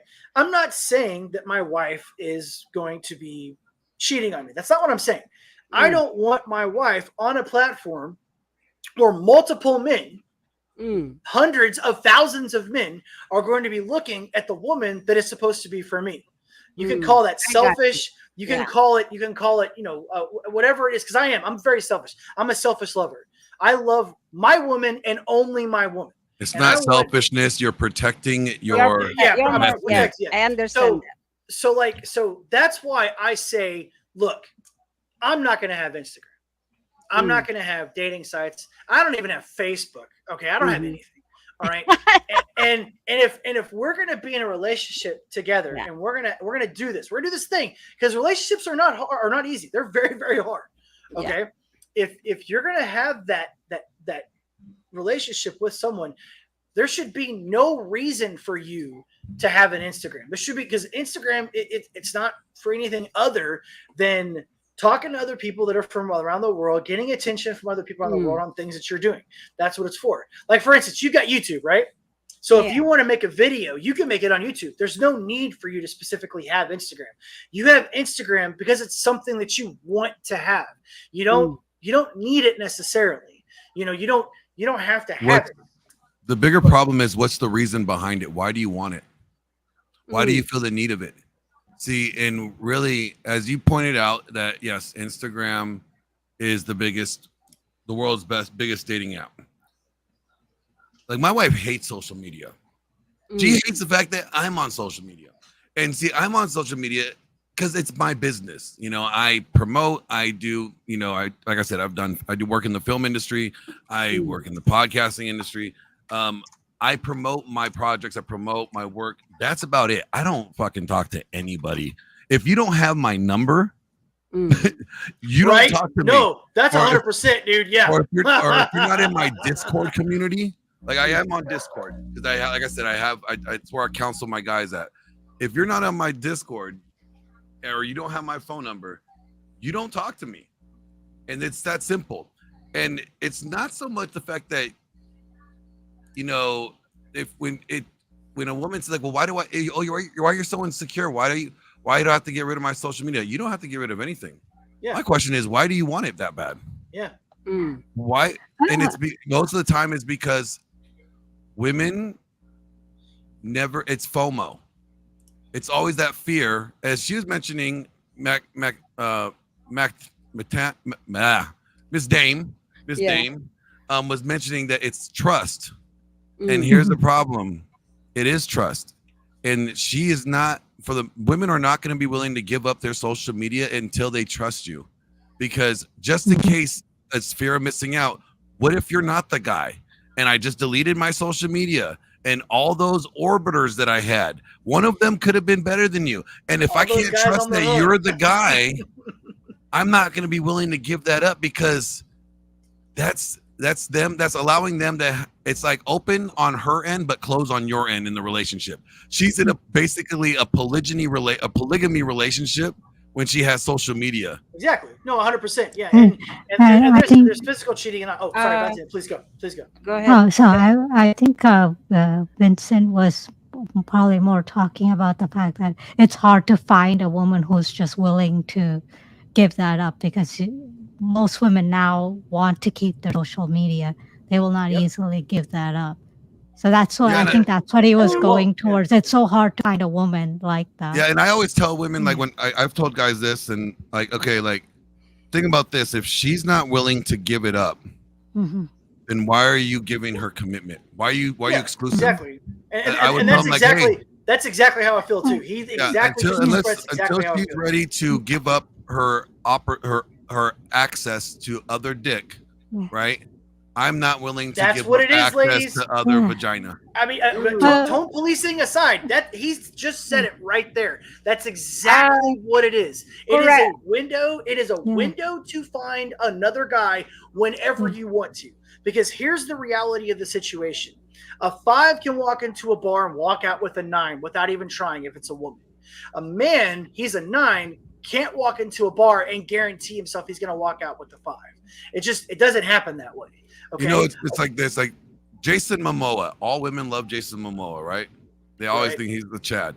Well, let me tell you this: the most average woman, the 5 or whatever, she gets more people sliding in her DMs on the daily basis in her entire lifetime than Jason Momoa will ever get. Period. Yep. And she's just an average chick on Instagram. Yep. Okay. But like your average woman. also- She has one bikini pic. You know. Go ahead. Sorry. It may not But even it be a also bikini comes pic. down to Go ahead, it also Valentina. comes down to why do you want to be with that person if they're not willing to give that up? And yes, as a man, you're not willing to give Yeah, up. that's my point. Yeah, that's so exactly what's my the point. point? Yeah. What's the point That's of why, being like, with that's why I someone? said, yeah, like, so I said, like, well, if she didn't want to give it up, I don't want to give up. Why? I'm not giving up. I'm going to be non-exclusive still. Yeah. I mean, it's not. You're not even dating though. Continue that. Yeah, Technically. there's It's like, no it's not point even. in I don't even take it continuing that. serious. Yeah, it's because it's not. It's not serious. If she's not willing to So- make a significant dedication. I mean, Brian's even mentioned this before on whatever too. He's like, look, if I go out with the girl, he said it. He said, I'm going to tell you that we're going to be exclusive by the second date. He said by the second date. All right. Well, that must mean that he's like been engaged, communicating, courting. You know, because I don't think anybody knows by the second date that you know that you're gonna be. You want to be in a relationship with them. If I'm talking to a girl, just hypothetically, if I'm approaching a woman, I get her number, we text, we go out on our first date. Before we ever even go out on that first date, she's gonna know, like you said, she's gonna know exactly who I am. I'm not even gonna bother going out with a woman, hypothetically speaking, if you know, I don't think that she has what it takes to be in a relationship. Yep. If I even have a warning, a possibility of a red flag that I'm dealing with a 304, it's not even going to happen. We won't even go get coffee. Seriously, I don't have time to waste on that. Okay, at all. I don't need to raise my body count. I don't need to have that drama in my life. Okay, if I want to go out on an actual real date, then it's going to be on a date with the woman that's going to take the date seriously, because I still believe in traditional values. Yeah, so that you're vetting her before you. Oh, even most go on a definitely. date. Yeah, Most definitely. Yeah. See, most guys definitely. they don't start vetting until the date. That's their mistake, though. That's not realistic. Yeah. That's not realistic at all. Yeah, I don't waste my time. My time, I can never get my time back. Sorry, I go know, ahead. and it should be like I personally think it should be exclusive from right from the beginning instead of dating for 3 months and then making it exclusive. Then you're just getting extra baggage along the way. Idealistically, yes, but here's the Yeah. thing: the relationship is the woman's job. hmm Maintaining. Yes, she's the glue. Yes, the woman. Well, is no, the no, glue. it's her job to show me that she wants a relationship. Oh, you mean as far as expressing interest? Is that what we're Yes, talking like about? she needs to show you more interest than you are showing her.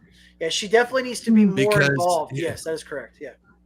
And let me ask 2 questions here, and then I got to get going. And here it's just Actually, and we actually got to wrap it up because I know that Valentina's got to go. So let's go ahead. Let's make final statements here. So you ask your questions and we'll go. Yeah, I have like 2 quick questions because actually Pearl's texting me, so I got to get going.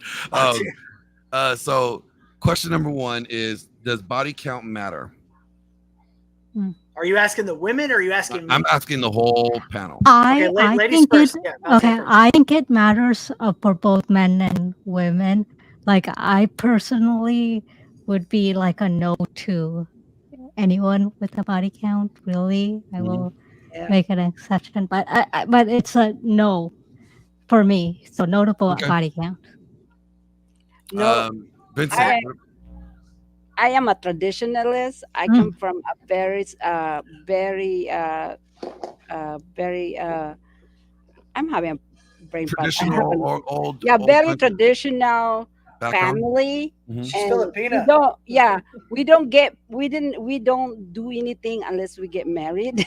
Yes. So yes. that's the kind of background I come from. So body count to me, even my own children. By the way, I got 4 children. They have their own. My youngest one is 22 years old, and I tell you what, I always tell them, don't get involved with people that has body count. Yeah. You met that person, you marry that person. Yes. Because the right person will come along. You wait for that person to come to you because God is always. We're always. I was raised that way, so my children is raised that way. As a matter of fact, my son is a pastor. So that's the awesome. reason, that's the here in Fort Worth, by the way. So that's the reason why like for example, it's really depending on like the Instagram or whatever. It's really depending on a person, how they are raised and who they are. Yeah. And I believe that completely because some of the people, like for example me, I have an Instagram, but I don't use it for that reason. I use it to inform young women, young men, that you don't have to have relationship after relationship to find the one. So I'm using that format to educate women and men that to find a man, you don't have to have a relationship through sex. You don't need to do that. Well, it didn't used to be that way. It used to be transactional, but it's transactional now. It's like it has to. And it's also you don't. That we should. More women should be able, like a mom like me, or a grandma like me.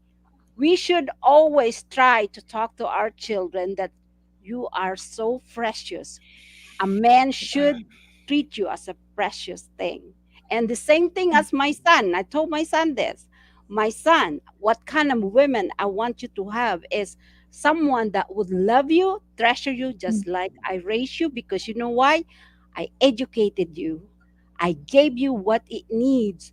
When you meet that person, the right person, the woman that you're going to marry, you'll be able to, guess what? Provide for them. And that's the kind of woman I want my son to have. Thank God I have that. So I would have to. Sorry, I would have to say with what you're saying that you shouldn't need to just even be dating, not just sleeping, but dating multiple people. You should know who you are and what you want. And as soon as you meet them and ask the right questions, you'll know immediately that is not the person for you. So you don't need to be in multiple relationships to find someone. I don't think you're in multiple relationships when you're dating non-exclusively.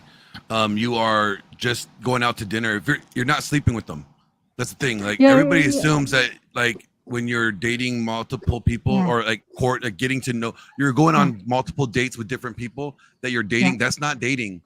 That's not dating. That is like interviewing. Yeah, it's like an interview now. I would say like, okay, go on that It is one though. day, It's talk an to the interview, person like, and figure it out. I won't. So that what you're talking about is serial monogamy, and that's part of the problem. Is what a lot of people do is they'll go from one person to the next person to the next person, and they're all in. Yeah. And here's the funny thing is actually you actually could bring more baggage and more trauma when you do it that way, rather than you're not exclusive, you're not having sex with them, but you're going on these dates, getting to know these people, you're having good times with them, you're interviewing them, you're vetting them until you get to the point you're like, okay, I vetted this individual enough. I'm going to go ahead and stop talking to these other ones, and I'm going to be exclusive with this woman now because we have gone. She has gone through my checklist, and I think this is worth the investment of being exclusive. That is different. It's and see, here's the thing. Here's the funny thing is women today, they do it naturally. They have the foodie date, the guy that they only go on dates with for food, their friend, they have not guys like me, they don't. Like they do it. It's already women. Those are betas though, man. Betas will do that, okay? No, but I don't want to get derailed here, but so Vincent, do you think body count matters?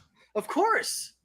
100%. Now, but it's different for men and women though. Absolutely. Okay? Absolutely. Right? So for me, like I have a number, and I'm brutally honest whenever I meet a woman. Dude, I am blunt as fuck.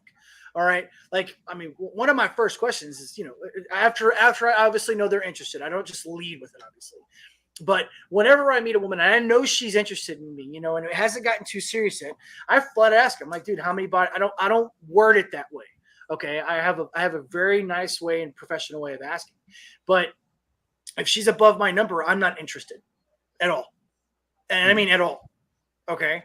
As far as men are concerned, I do think men need to have more experience than women. Okay, but that doesn't mean you should be going out and banging everything that walks. You shouldn't get 50 bodies. Yeah, you don't need 50 bodies. Okay, like now I was gonna bring this up earlier, but in the West, when a guy reached a certain age, all right, I'm talking about the Wild West. The reason why the whorehouses were so big, they were normalized. All right. So like a father would save up money to get his kid laid for the first time so he could learn how to be a man. That was like a normal practice. It was a rite of passage. Yeah, it was a rite of passage. Okay. I'm not saying go get a prostitute for a rite of passage. Don't go to the Bunny Ranch in Vegas. We're not saying that. Don't do that. Don't do that. Okay. But what I am saying is that, look, a big thing that people have forgotten is that men are supposed to teach their wives. We're supposed to lead them. We're supposed to teach them lessons that they don't know. We're supposed to teach them how to better protect themselves. We are supposed to lead them and protect our life and our family. And one of a man's responsibilities is to teach his wife the way he likes it in the bedroom, and vice versa. But remember, the man leads the relationship. I wouldn't say vice versa. She eventually is going to develop her own kink, is what I'm saying. But it's normally after he teaches her in the bedroom, okay? Because he's going to want to be satisfied. And normally a woman adapts to the relationship, not the man adapting to the relationship. So a woman will adapt to his sexuality much more often than a man will adapt to a woman's sexuality, okay? So I will say this. I would say body count matters and it doesn't matter at the same time. So a conundrum? Yeah, so hear me out. It matters. It matters because to the guy, why it matters to the guy is because he feels that he's inadequate and he's not her best. That's why it matters. Now I have this theory, and it so far has been proven on the micro studies that we have pulled up from Dr. David Buss and Dr. Marty Hazelton. The girls with high body counts that gets with the guy that ends up being her best, like he is the alpha that widows her, right? Yep. Those body counts no longer matter. In the sense that he has imprinted on her, because you're more concerned about pair bonding, right? That's the whole Yeah, of course. Yeah. So the whole reason why everybody's concerned about body count is because of pair bonding. Well, If the guy pair is bonding and promiscuity, yeah. Well, the promiscuity only shows bad behavior or she's not good at she's impulsive. Yeah, so if I meet a woman that's been with 25 guys, I know she doesn't make good decisions. Well, it just means I'm not automatically not going to want to be with her because she obviously necessarily she doesn't make good decisions. She makes impulsive decisions, right? Which that's the indication that's bad, right? Impulsive decisions could be most likely a bad thing, right? Yeah, I mean you could dress it up how you want to, but they all kind of lead to the same. But if let's say she has 25 bodies, but you are her best, and she's more submissive. Well, it wouldn't matter to me. I wouldn't care. But I would never get to that point. I would never be her best, though. Yeah, but you here's see what the I'm thing. saying? I would never actually find out. If you think women are honest with their body count, I mean, I got a beachfront property in Idaho to sell you. Okay, but here's the deal, though, and this is something that a lot of men don't understand about other men. Okay, when you've experienced enough women, you know. That's why you don't even have to ask. Yeah, most of the time, like if I get to the point to where I'm meeting a woman, let's say she's told me her body count is 5. Okay, I'm not saying that's what my number is. I'm just saying, let's say she said 5. And I meet her, I'm with her for 10 minutes. I know. Like I know from the way she talks, from the way she walks, from the way she dresses, carries herself. Her dude, I know. Body language. I know exactly what that woman's about. Okay, that's why he told me 5, and I times that bitch by 5. Okay, that's exactly. I tell the guys that I coach, don't ever ask about a woman's body count. She will display it to you. Yeah. Her behavior will display, and the reason why, because it does one or two things, right? One, it comes off very judgmental. Right out the gate. But I understand. When they feel like they're being judged, you're judging them, they're going to be more inclined to deceive you because they want to appear as a good person. And if they think that you're going to judge them based off of their past, then they're going to think that you are may not see them as a good person. So the honesty that you're thinking that you might be getting is not going to be that honest. It's going to be in favor to them. That's a part of the test, though. That's what you just said, though. That's a part of the test. They display that. Yeah, so if I ask a woman, if I ask a woman with a body count of 1, what her body count is, and it is a 1, she acts totally different than the way a woman that has a body count of 20 acts. Okay, and you're right. A woman with a body count of 20 is going to be upset. She's gonna get defensive. She's gonna do what a lot of the women do that are OnlyFans. Automatically going to do that. But a woman with a 1 body count, their worldview.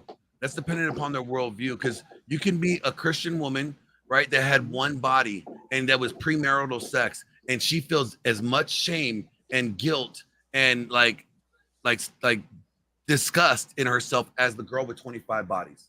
I mean, so I guess it's possible, but that won't be the norm. No, that's why I said it depends on the world. Yeah, I mean, but again, you're talking about an outlier. You're not talking about. That's why the outlier would also be a woman that would be honest about her body count. That's why I tell guys, never ask, because it's a leading question that it's putting them in the position to lie to you.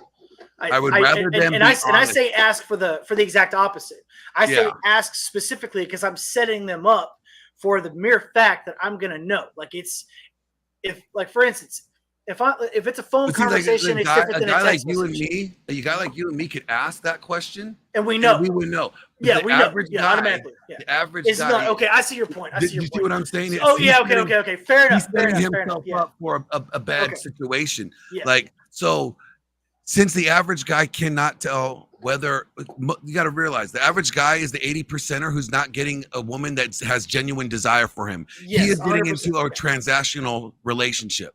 So it's all about quid pro quo. That's why asking for the body count, you are trying to basically ask for her hoe facts. You're trying to get the credit score on, or you're trying to see how many miles that vagina's had. And she's going to lie to you. She's going to try to tell you the odometer is. She's going to roll back that odometer, baby. So don't ever ask, She's like this. She's holding that bitch back. Not when I say test drive the car, I don't mean the sex, but I'm saying as you're test driving the car, meaning as you're going on the date, you're watching how she behaves, you're watching her mannerisms, you're watching how she carries herself, and when you do that, that's your test drive. You're seeing, oh damn, this car has a lot more. I heard something clunking underneath the engine here. Right. I think it has more miles than it said it was. So real quick, what was your second question, man? Okay, the second question. So that's why the body count doesn't matter if you're the guy that could. If you're the alpha, you can leave the imprint on her. It wipes out the body count theoretically. The last question was what makes a high value woman? Valentina, please, because I already know you know the answer to this. Yeah, please. I think someone who's just willing to work with the man and understand who he is and he's the leader and how he's guiding you in the relationship. You're basically going into his world and being a part of it. He's not coming into your world and he's having to change himself for you. What do you think about that, man? I'm probably here's a hot take. Mm-hmm. I'm probably gonna piss women off right now. Okay. What you described as a woman of value. A high value woman is a woman that a man or a high value man chooses to invest in and be his wife. Yeah. That because only a man that or any woman, so a woman of marriage value, a guy that chooses to marry a woman would be a high value woman. The reason is the man is the one that's taking the risk by doing the investing in the relationship with her in the way that our courts are. He's the one that's at risk, right? If the divorce happens, he loses assets, he loses his wife, he loses access. Yeah. Exactly. So what makes her high value is that when a man chooses to take that risk in her, because but other than that, she's a woman of value. High value is being worthy enough to be someone choosing to take the risk in you. And women don't like that. They don't like that. That's the sad thing. Okay, my male friend asked a girl how many before him. She said 100. 100s. Why? He said that my woman, they've been married for 20 years now. Well, then, I mean, that's what I'm saying. Like, again, the body count. Yeah. If you are the guy, you leave the imprint. If you're the best she's ever had, what happened? But that's not what she's saying, though. That's not what she's saying. My male friend asked. I know about that. She said had hundreds. Yeah, she's saying he was like, cool, I'm down. Like that's my woman. Like, that's my woman, and they've been married for 20 years. Yeah. The reason why they were able to be married for 20 years has to be because the pair bonding was not was able to be functional. I don't believe that though. I don't believe that. There's no way. I don't think a woman that has had no. I don't believe that. No, I don't think a woman that's had 100 bodies. I don't think a woman that's been re-virginized from Christ or whatever the fuck. I don't believe in that born again virgin. There's no born again virgin. All right, no, I don't believe that shit. That's so wrong. That's so wrong. That woman did not pair bond with that guy. So okay, I don't believe that. There's no way. Now there might be reasons why she has stayed faithful. There might be reasons why they click. Okay, but she did not pair bond with him. There's no fucking way. Okay, he might give her the best D she's ever had. Okay, that could be a contributing factor. Okay, he could make a lot of money. He could have connections. He could have political whatever. And I'm not saying for TJ to explain it, but what I'm saying is from my belief and from the studies that I've done. All right, there is no way that a woman with 100 fucking bodies is ever gonna pair bond with any dude. It ain't gonna happen. She will be mentally incapable of doing so. It's just not possible. I would say the probability is extremely low, but actually I do believe that it's possible in this sense. Again, what the studies have shown when it comes to pair bonding, when the one alpha widower, right?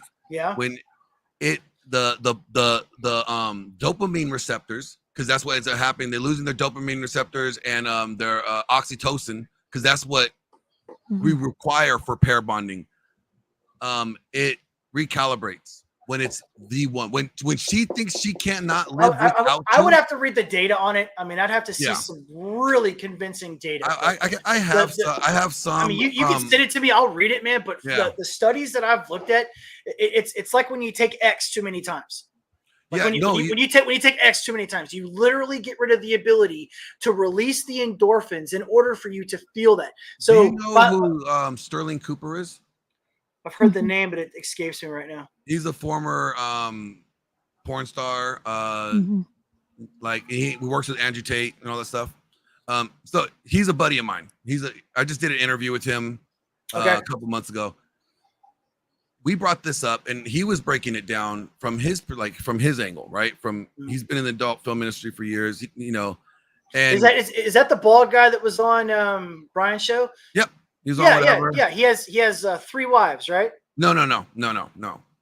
Sterling has no wives. Actually, he's engaged right now. Okay, then I'm thinking there was a guy on Brian's show that said he had 3 women that he was. You're thinking of my other friend Justin Waller. Justin Waller, is that his? Okay, all right. Yeah, so Jay Waller. Yeah.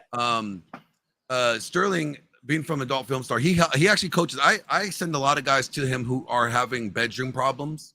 Yep. They are lack of performance issues, because they just are. That's what's the wife's not attracted to them sexually anymore, so they need to figure out what. I send them to them.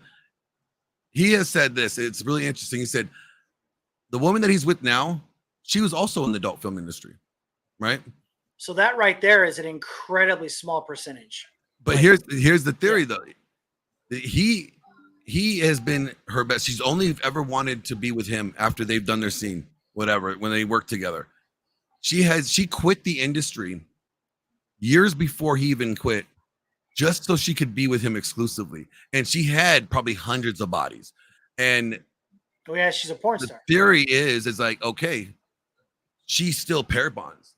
He doesn't. But see, that's just what I'm saying, though. I'm not saying that she can't be faithful to him. That's not what I'm saying. I'm just saying, chemically speaking, no, she did not pair bond to him. That's not what happened. Is the capability to maintain a long-term relationship. Period. Like that's period what it is. Whatever factors are able to contribute to maintain that without a lot more to it than that. But yes, that is a factor of pair bonding. There's a lot more to it. There's a chemical factor in it. That's where the dopamine and the oxytocin are placed. It specifically comes from having the man's sperm with the woman. That's where a lot of you're talking about telepathy. Yeah, like she will literally become addicted to the smell, taste, and feeling of his sperm. Yeah. And that is a part of pair bonding. And when you've had 100 bodies and 100 dudes have come on your face and 100 dudes have come inside you, regardless of how it may have been. Pardon for my language, ladies. I do apologize. I'm getting a little graphic here. All right, but no, she cannot scientifically pair bond with him. Now, I'm not saying for a second that their relationship is not legitimate. I'm not saying that she doesn't love him. I'm not saying that she won't stay with him for the rest of his life. That's a perfect possibility. What I'm saying is if we're going by the definition of what pair bonding is on a chemical scientific level, it's impossible. All right. It's just not a factor. Do you think Nala's full of shit. No. Nala's a complete fucking liar full of shit. No. She's a born-again virgin. Her father was a pastor. She was looking for clicks. She didn't even take down her Instagram, dude. She left her Instagram up. I'm optimistic. And I'm optimistic for one reason. One reason only. She quit OnlyFans for a guy. She quit OnlyFans for her husband. Yes.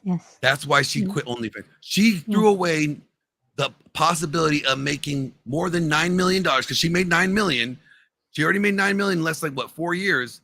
Yeah. She threw the opportunity to make more millions away for a guy who makes less money than her. And it could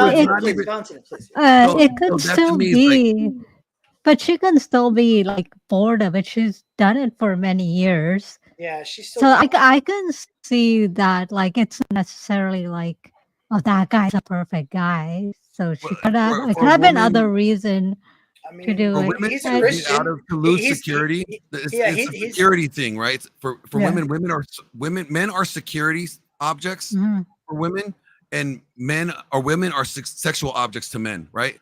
Success Mhm. objects and security sexual partially, yeah, objects. yeah. Yeah, Well, right. they're So, sexual objects and mothers to our children. Those are the yeah. two highest factors that men find So attractive. for a Mhm. woman to say, I am going to sacrifice my ability to garner my own security that I've garnered already 9 million, I'm willing to stop doing that and risk losing that for him.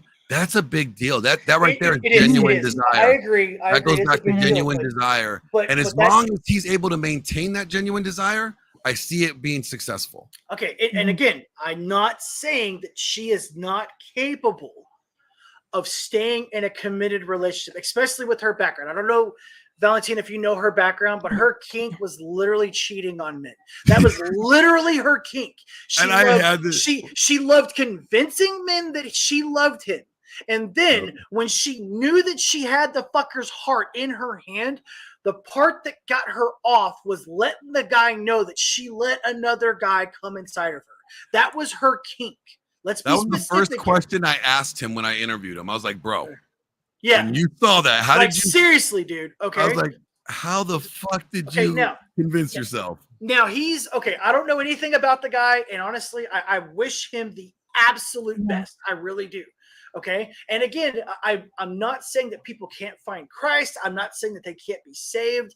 It looks like she genuinely is making improvements in her life. Okay. Fair enough. But that doesn't mean she pair bonded. Okay, you said it yourself. It could be a security issue. He could lay the pipe just right. Okay, Well, so the pipe just right is not a security issue.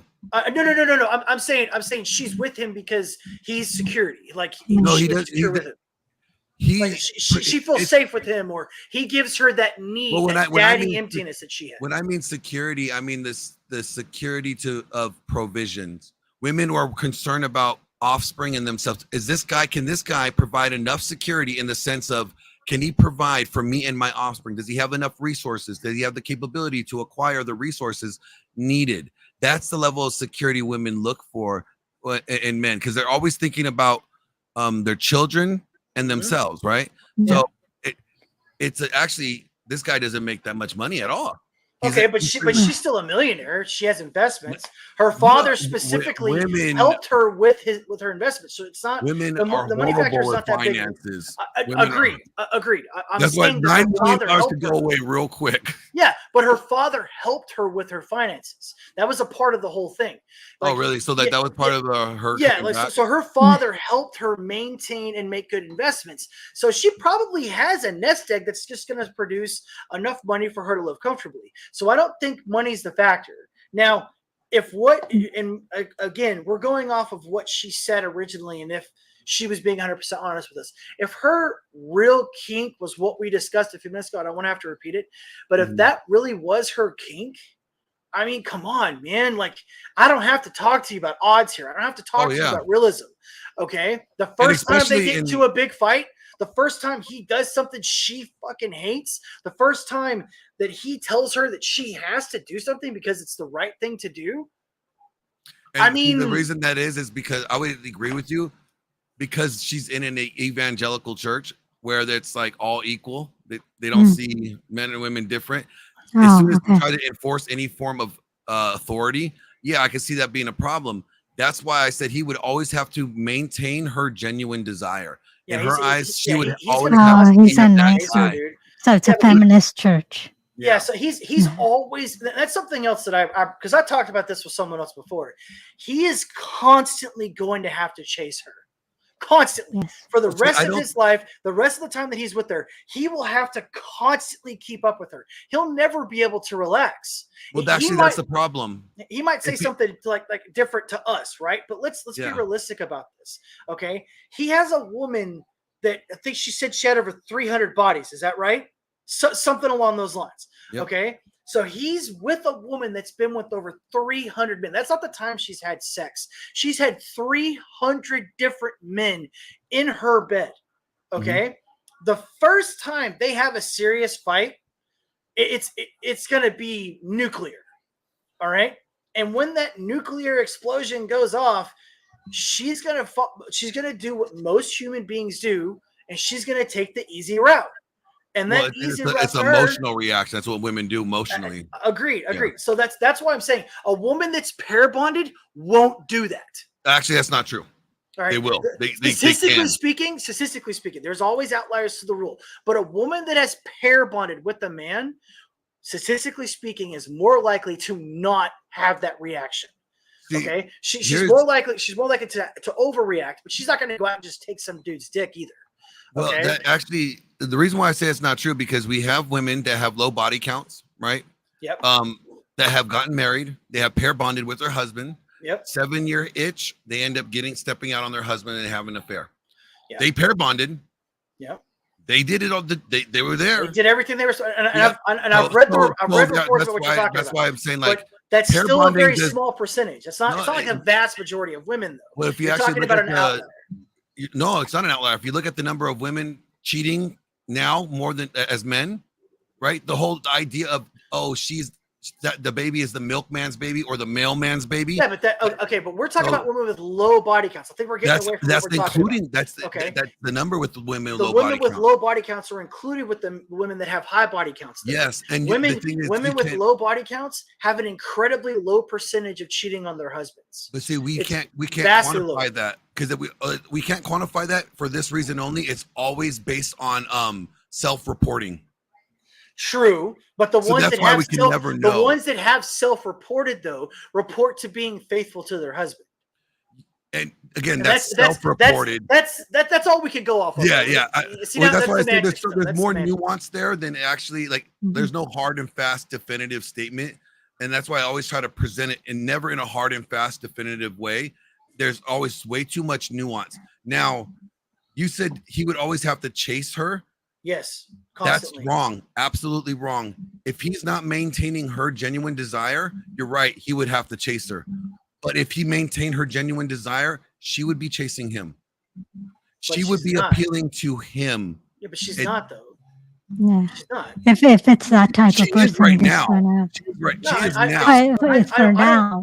Yeah, I don't believe that. I don't believe for a second that former OnlyFans chick that was making $9 million a year or whatever it would be is gonna put more into the relationship, because that's what we're talking about, more involved in relationship. I don't believe she's going to ever put more into the relationship than he is. I mean, and again, nothing against this guy. I really hope that I'm 100% wrong and I get proven wrong by them. I hope I'm wrong about all that I'm saying right now.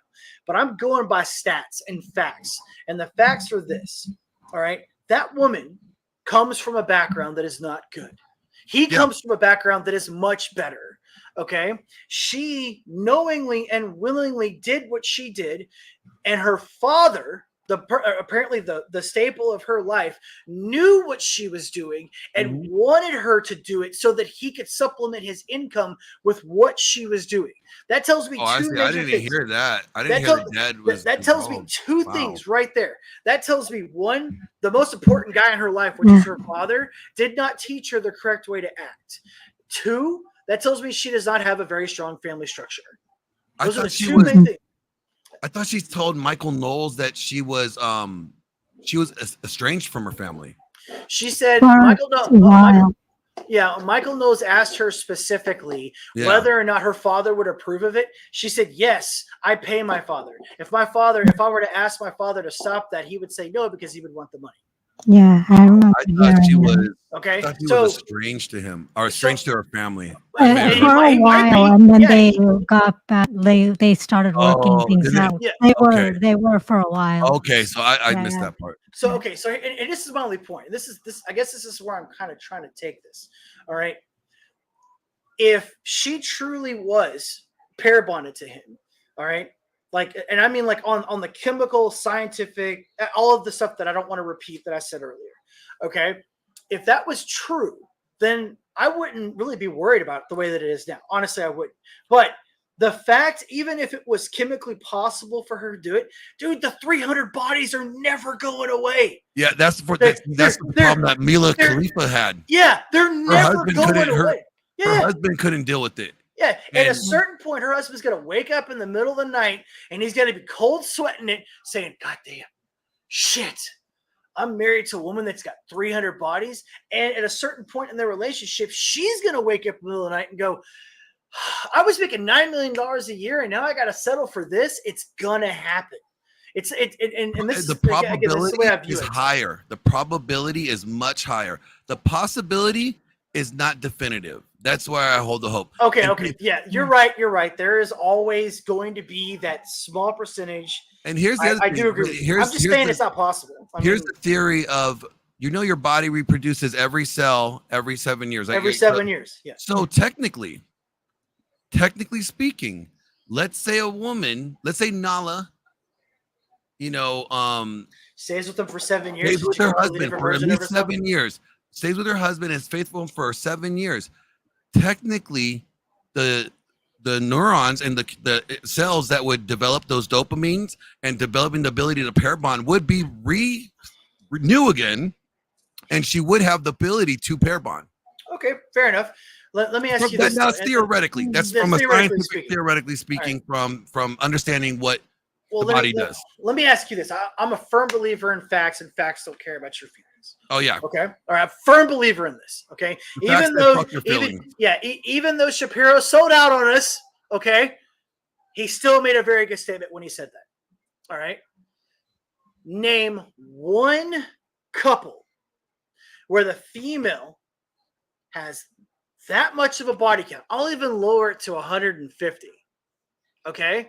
That's a successful relationship. And when I say successful, let me be clear. They've made it past the 7 years. They have kids. They're married. They're living together. She's no longer a prostitute or porn star because OnlyFans has only been around since 2020, so we can't count OnlyFans. Mhm. But name one scenario where that has happened. Just one. Give me one scenario, not the man, because men are different than women. You're thinking about woman, right? And I Woman. have one for you. I'm Who? pulling her up right now. Hold on. Okay. I'm trying to remember her name, and I'm butchering it. So Jenna Jameson. Nope. No. She's in divorce. She was with Diaz, right? Wasn't she? Yeah, she was with No. Sorry, Diaz. I did not mean to Yeah, it's not insult Diaz. you like that. It's Oh my she God. was with what's his name? Damn it, Big Head from Long Beach. Yes, he Or, was. He was like very, Huntington very Beach bad boy. It was the original bad boy of UFC, dude. like he just lives like 10 miles away. What the hell is his name?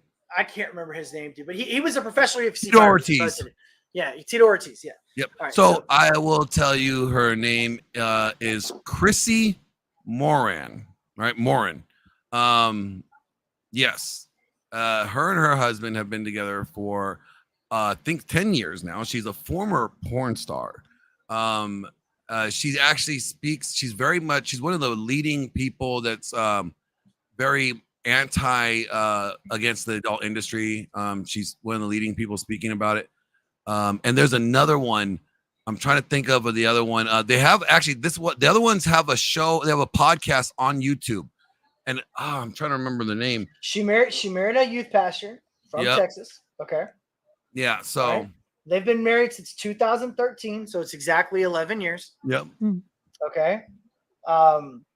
She is incredibly outspoken. She has it doesn't say how many kids she has. It does say she has kids. It doesn't say how many she has. So that is one example. You asked for one. Okay. One example. Great. We have one. We have one example. Okay. You only asked for one. No, it's a rope. huge risk a man has to take. It's a rope. It's a rope. Yeah. Okay. Yeah. So here's the pull on the rope. How many female porn stars have existed since the beginning of porn?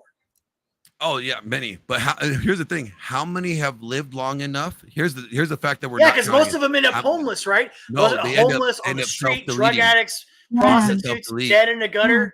I mean, yeah. So I know self-deletion. Their life gets ruined. One of the young ones that just recently retired. Like I said, I know Sterling Cooper. We were friends. Like I know a lot of these people, and I talked to a lot of them. Actually, one of them, I got to leave the adult film industry.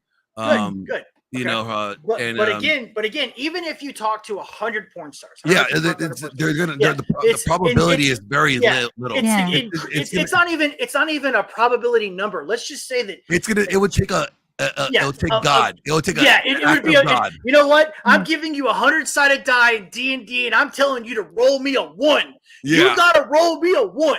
Yeah, okay? like the odds. That's what we're talking about here. Yep. So when you ask me the initial question of whether or not I believe Nala is true, fuck no. I think Nala is setting up for an in-game plan. That's what I think she's doing. I think she saw that the adult film industry for her was kind of probably coming to an end at a certain point, right? So more likely than not, she's trying to figure out the next step in life. So she doesn't end up in the gutter. So she doesn't end up with a new arm. All right. If that was the case, I think she cashed out too early.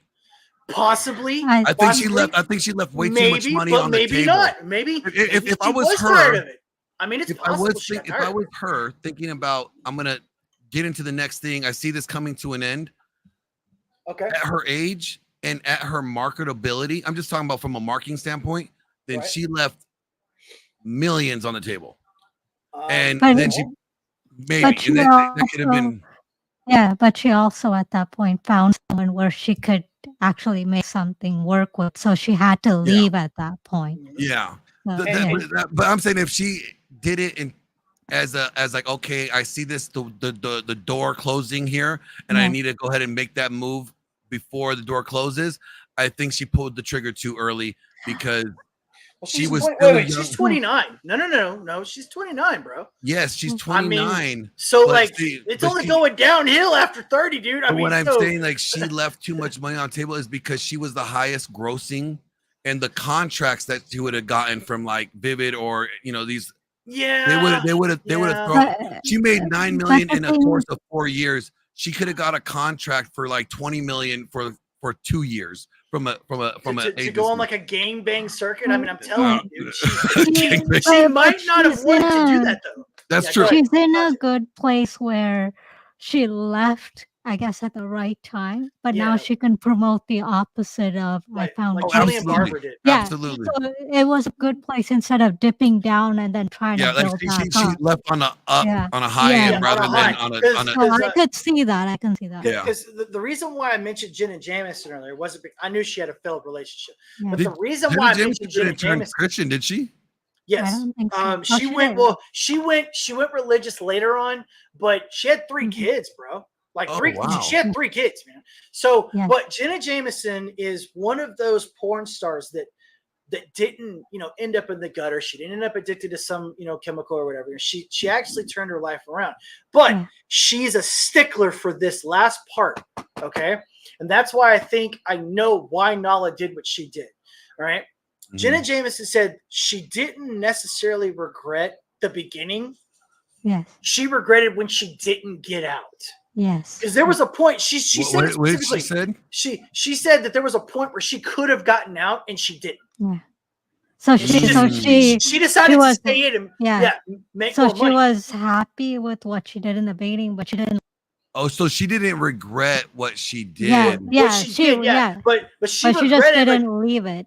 Yeah, there was like this moment, right? Like this time, okay, where she could have gotten out, and she didn't. She stayed in. She wanted that, and back then they didn't make millions of dollars; they made like hundreds of thousands. Okay, so, but she decided to stay in to make that extra money and to become a little bit more famous. Because she's dude, she's probably one of the most famous. She's more mainstream. Yeah. She pushed it to mainstream.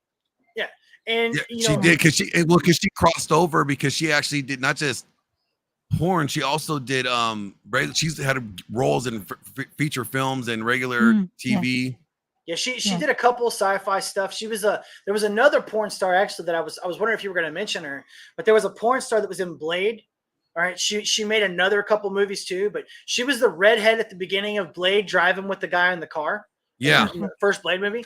She's done a lot of sci-fi movies too, but she got out of the porn industry because she didn't want to do it anymore. She got out when she was like 25.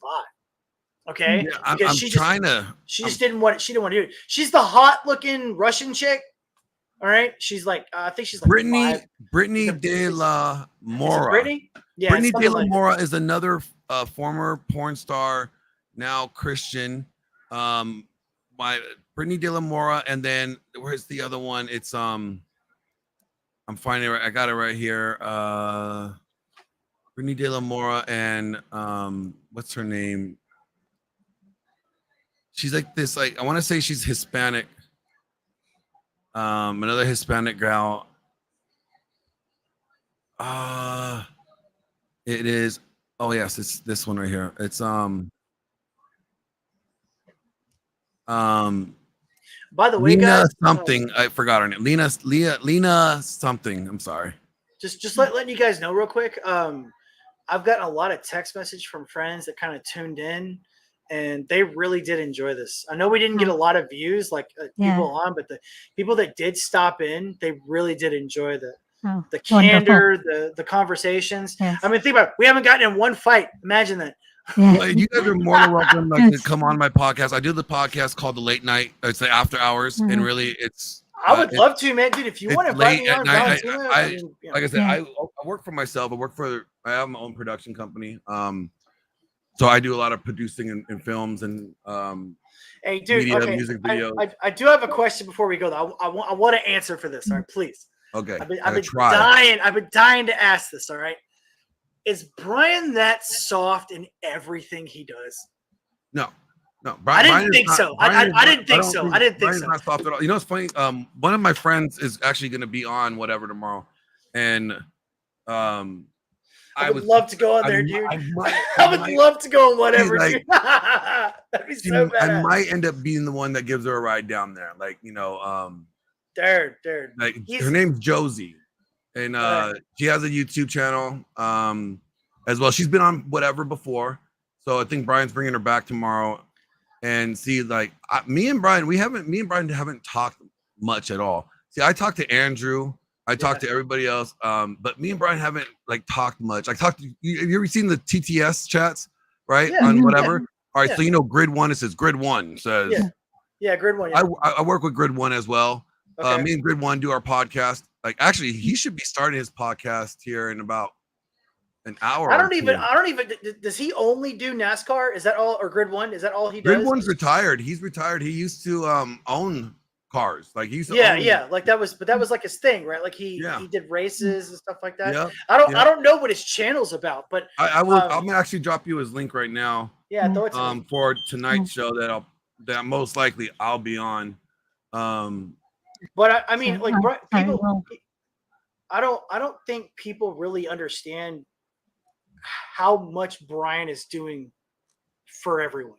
Like, yeah. Oh no, Brian. Like people. I don't think people get exactly the amount of headway Brian has made. I mean, granted, I don't think he should have interviewed her twice, but look at what he did. Talking about Desiree. Yeah, look at what he showed the world what women are capable of doing and getting away with scot-free. Like, all right, so then now you since you have not played the clip yet, I'm gonna pull it up for you. Since you said you suck at tech. Yeah, I do suck at tech. Sorry, I just want to say if we can start wrapping it up too. Oh yeah. We're gonna wrap it up right after this. I got it. Pearl's hitting me up still. I'm in trouble. All right, Valentina, you've been such a good sport. What did I tell you though? I told you once you get into it, it kind of just steamballs. All right, like and you have a really good idea of how the flow can go. Now, I do want to tell you something though. This was a really good show. We had a lot of support. Okay, we had a lot of people coming back to the lowest. We're gonna get trolls, and we're gonna get people that are gonna talk very badly to us. So you got to be ready for that too. So whenever we do have those moments happen, just remember it's YouTube, okay? Yes. And it's internet life is not real. No, it is not. And some of these people just want to watch the world burn. Yeah. That's all they want. Okay. Most of them want to because they don't want to put in the work to do what is necessary. And they don't want to see other people successful. If they see you being successful, they want the crab in the buckets. They want to pull you down because they don't want you to do better than them. All right, you ready for this? Yeah, man. I'm subscribing to what's his name? In page 71 of your book, you say basically all the greats, including myself and Jesus, with whom I have quite a spicy relationship with now. Wink, wink. What did you mean by that? I talk about that one of my reoccurring fantasies, can I go there? Yeah. Was basically a fantasy of Jesus sitting on the throne and me essentially riding him face to face. She's not a Christian! Dude, So she was Jesus allowed was to the have boyfriend, children. essentially, in your head. My husband. Your husband. Yes. Okay.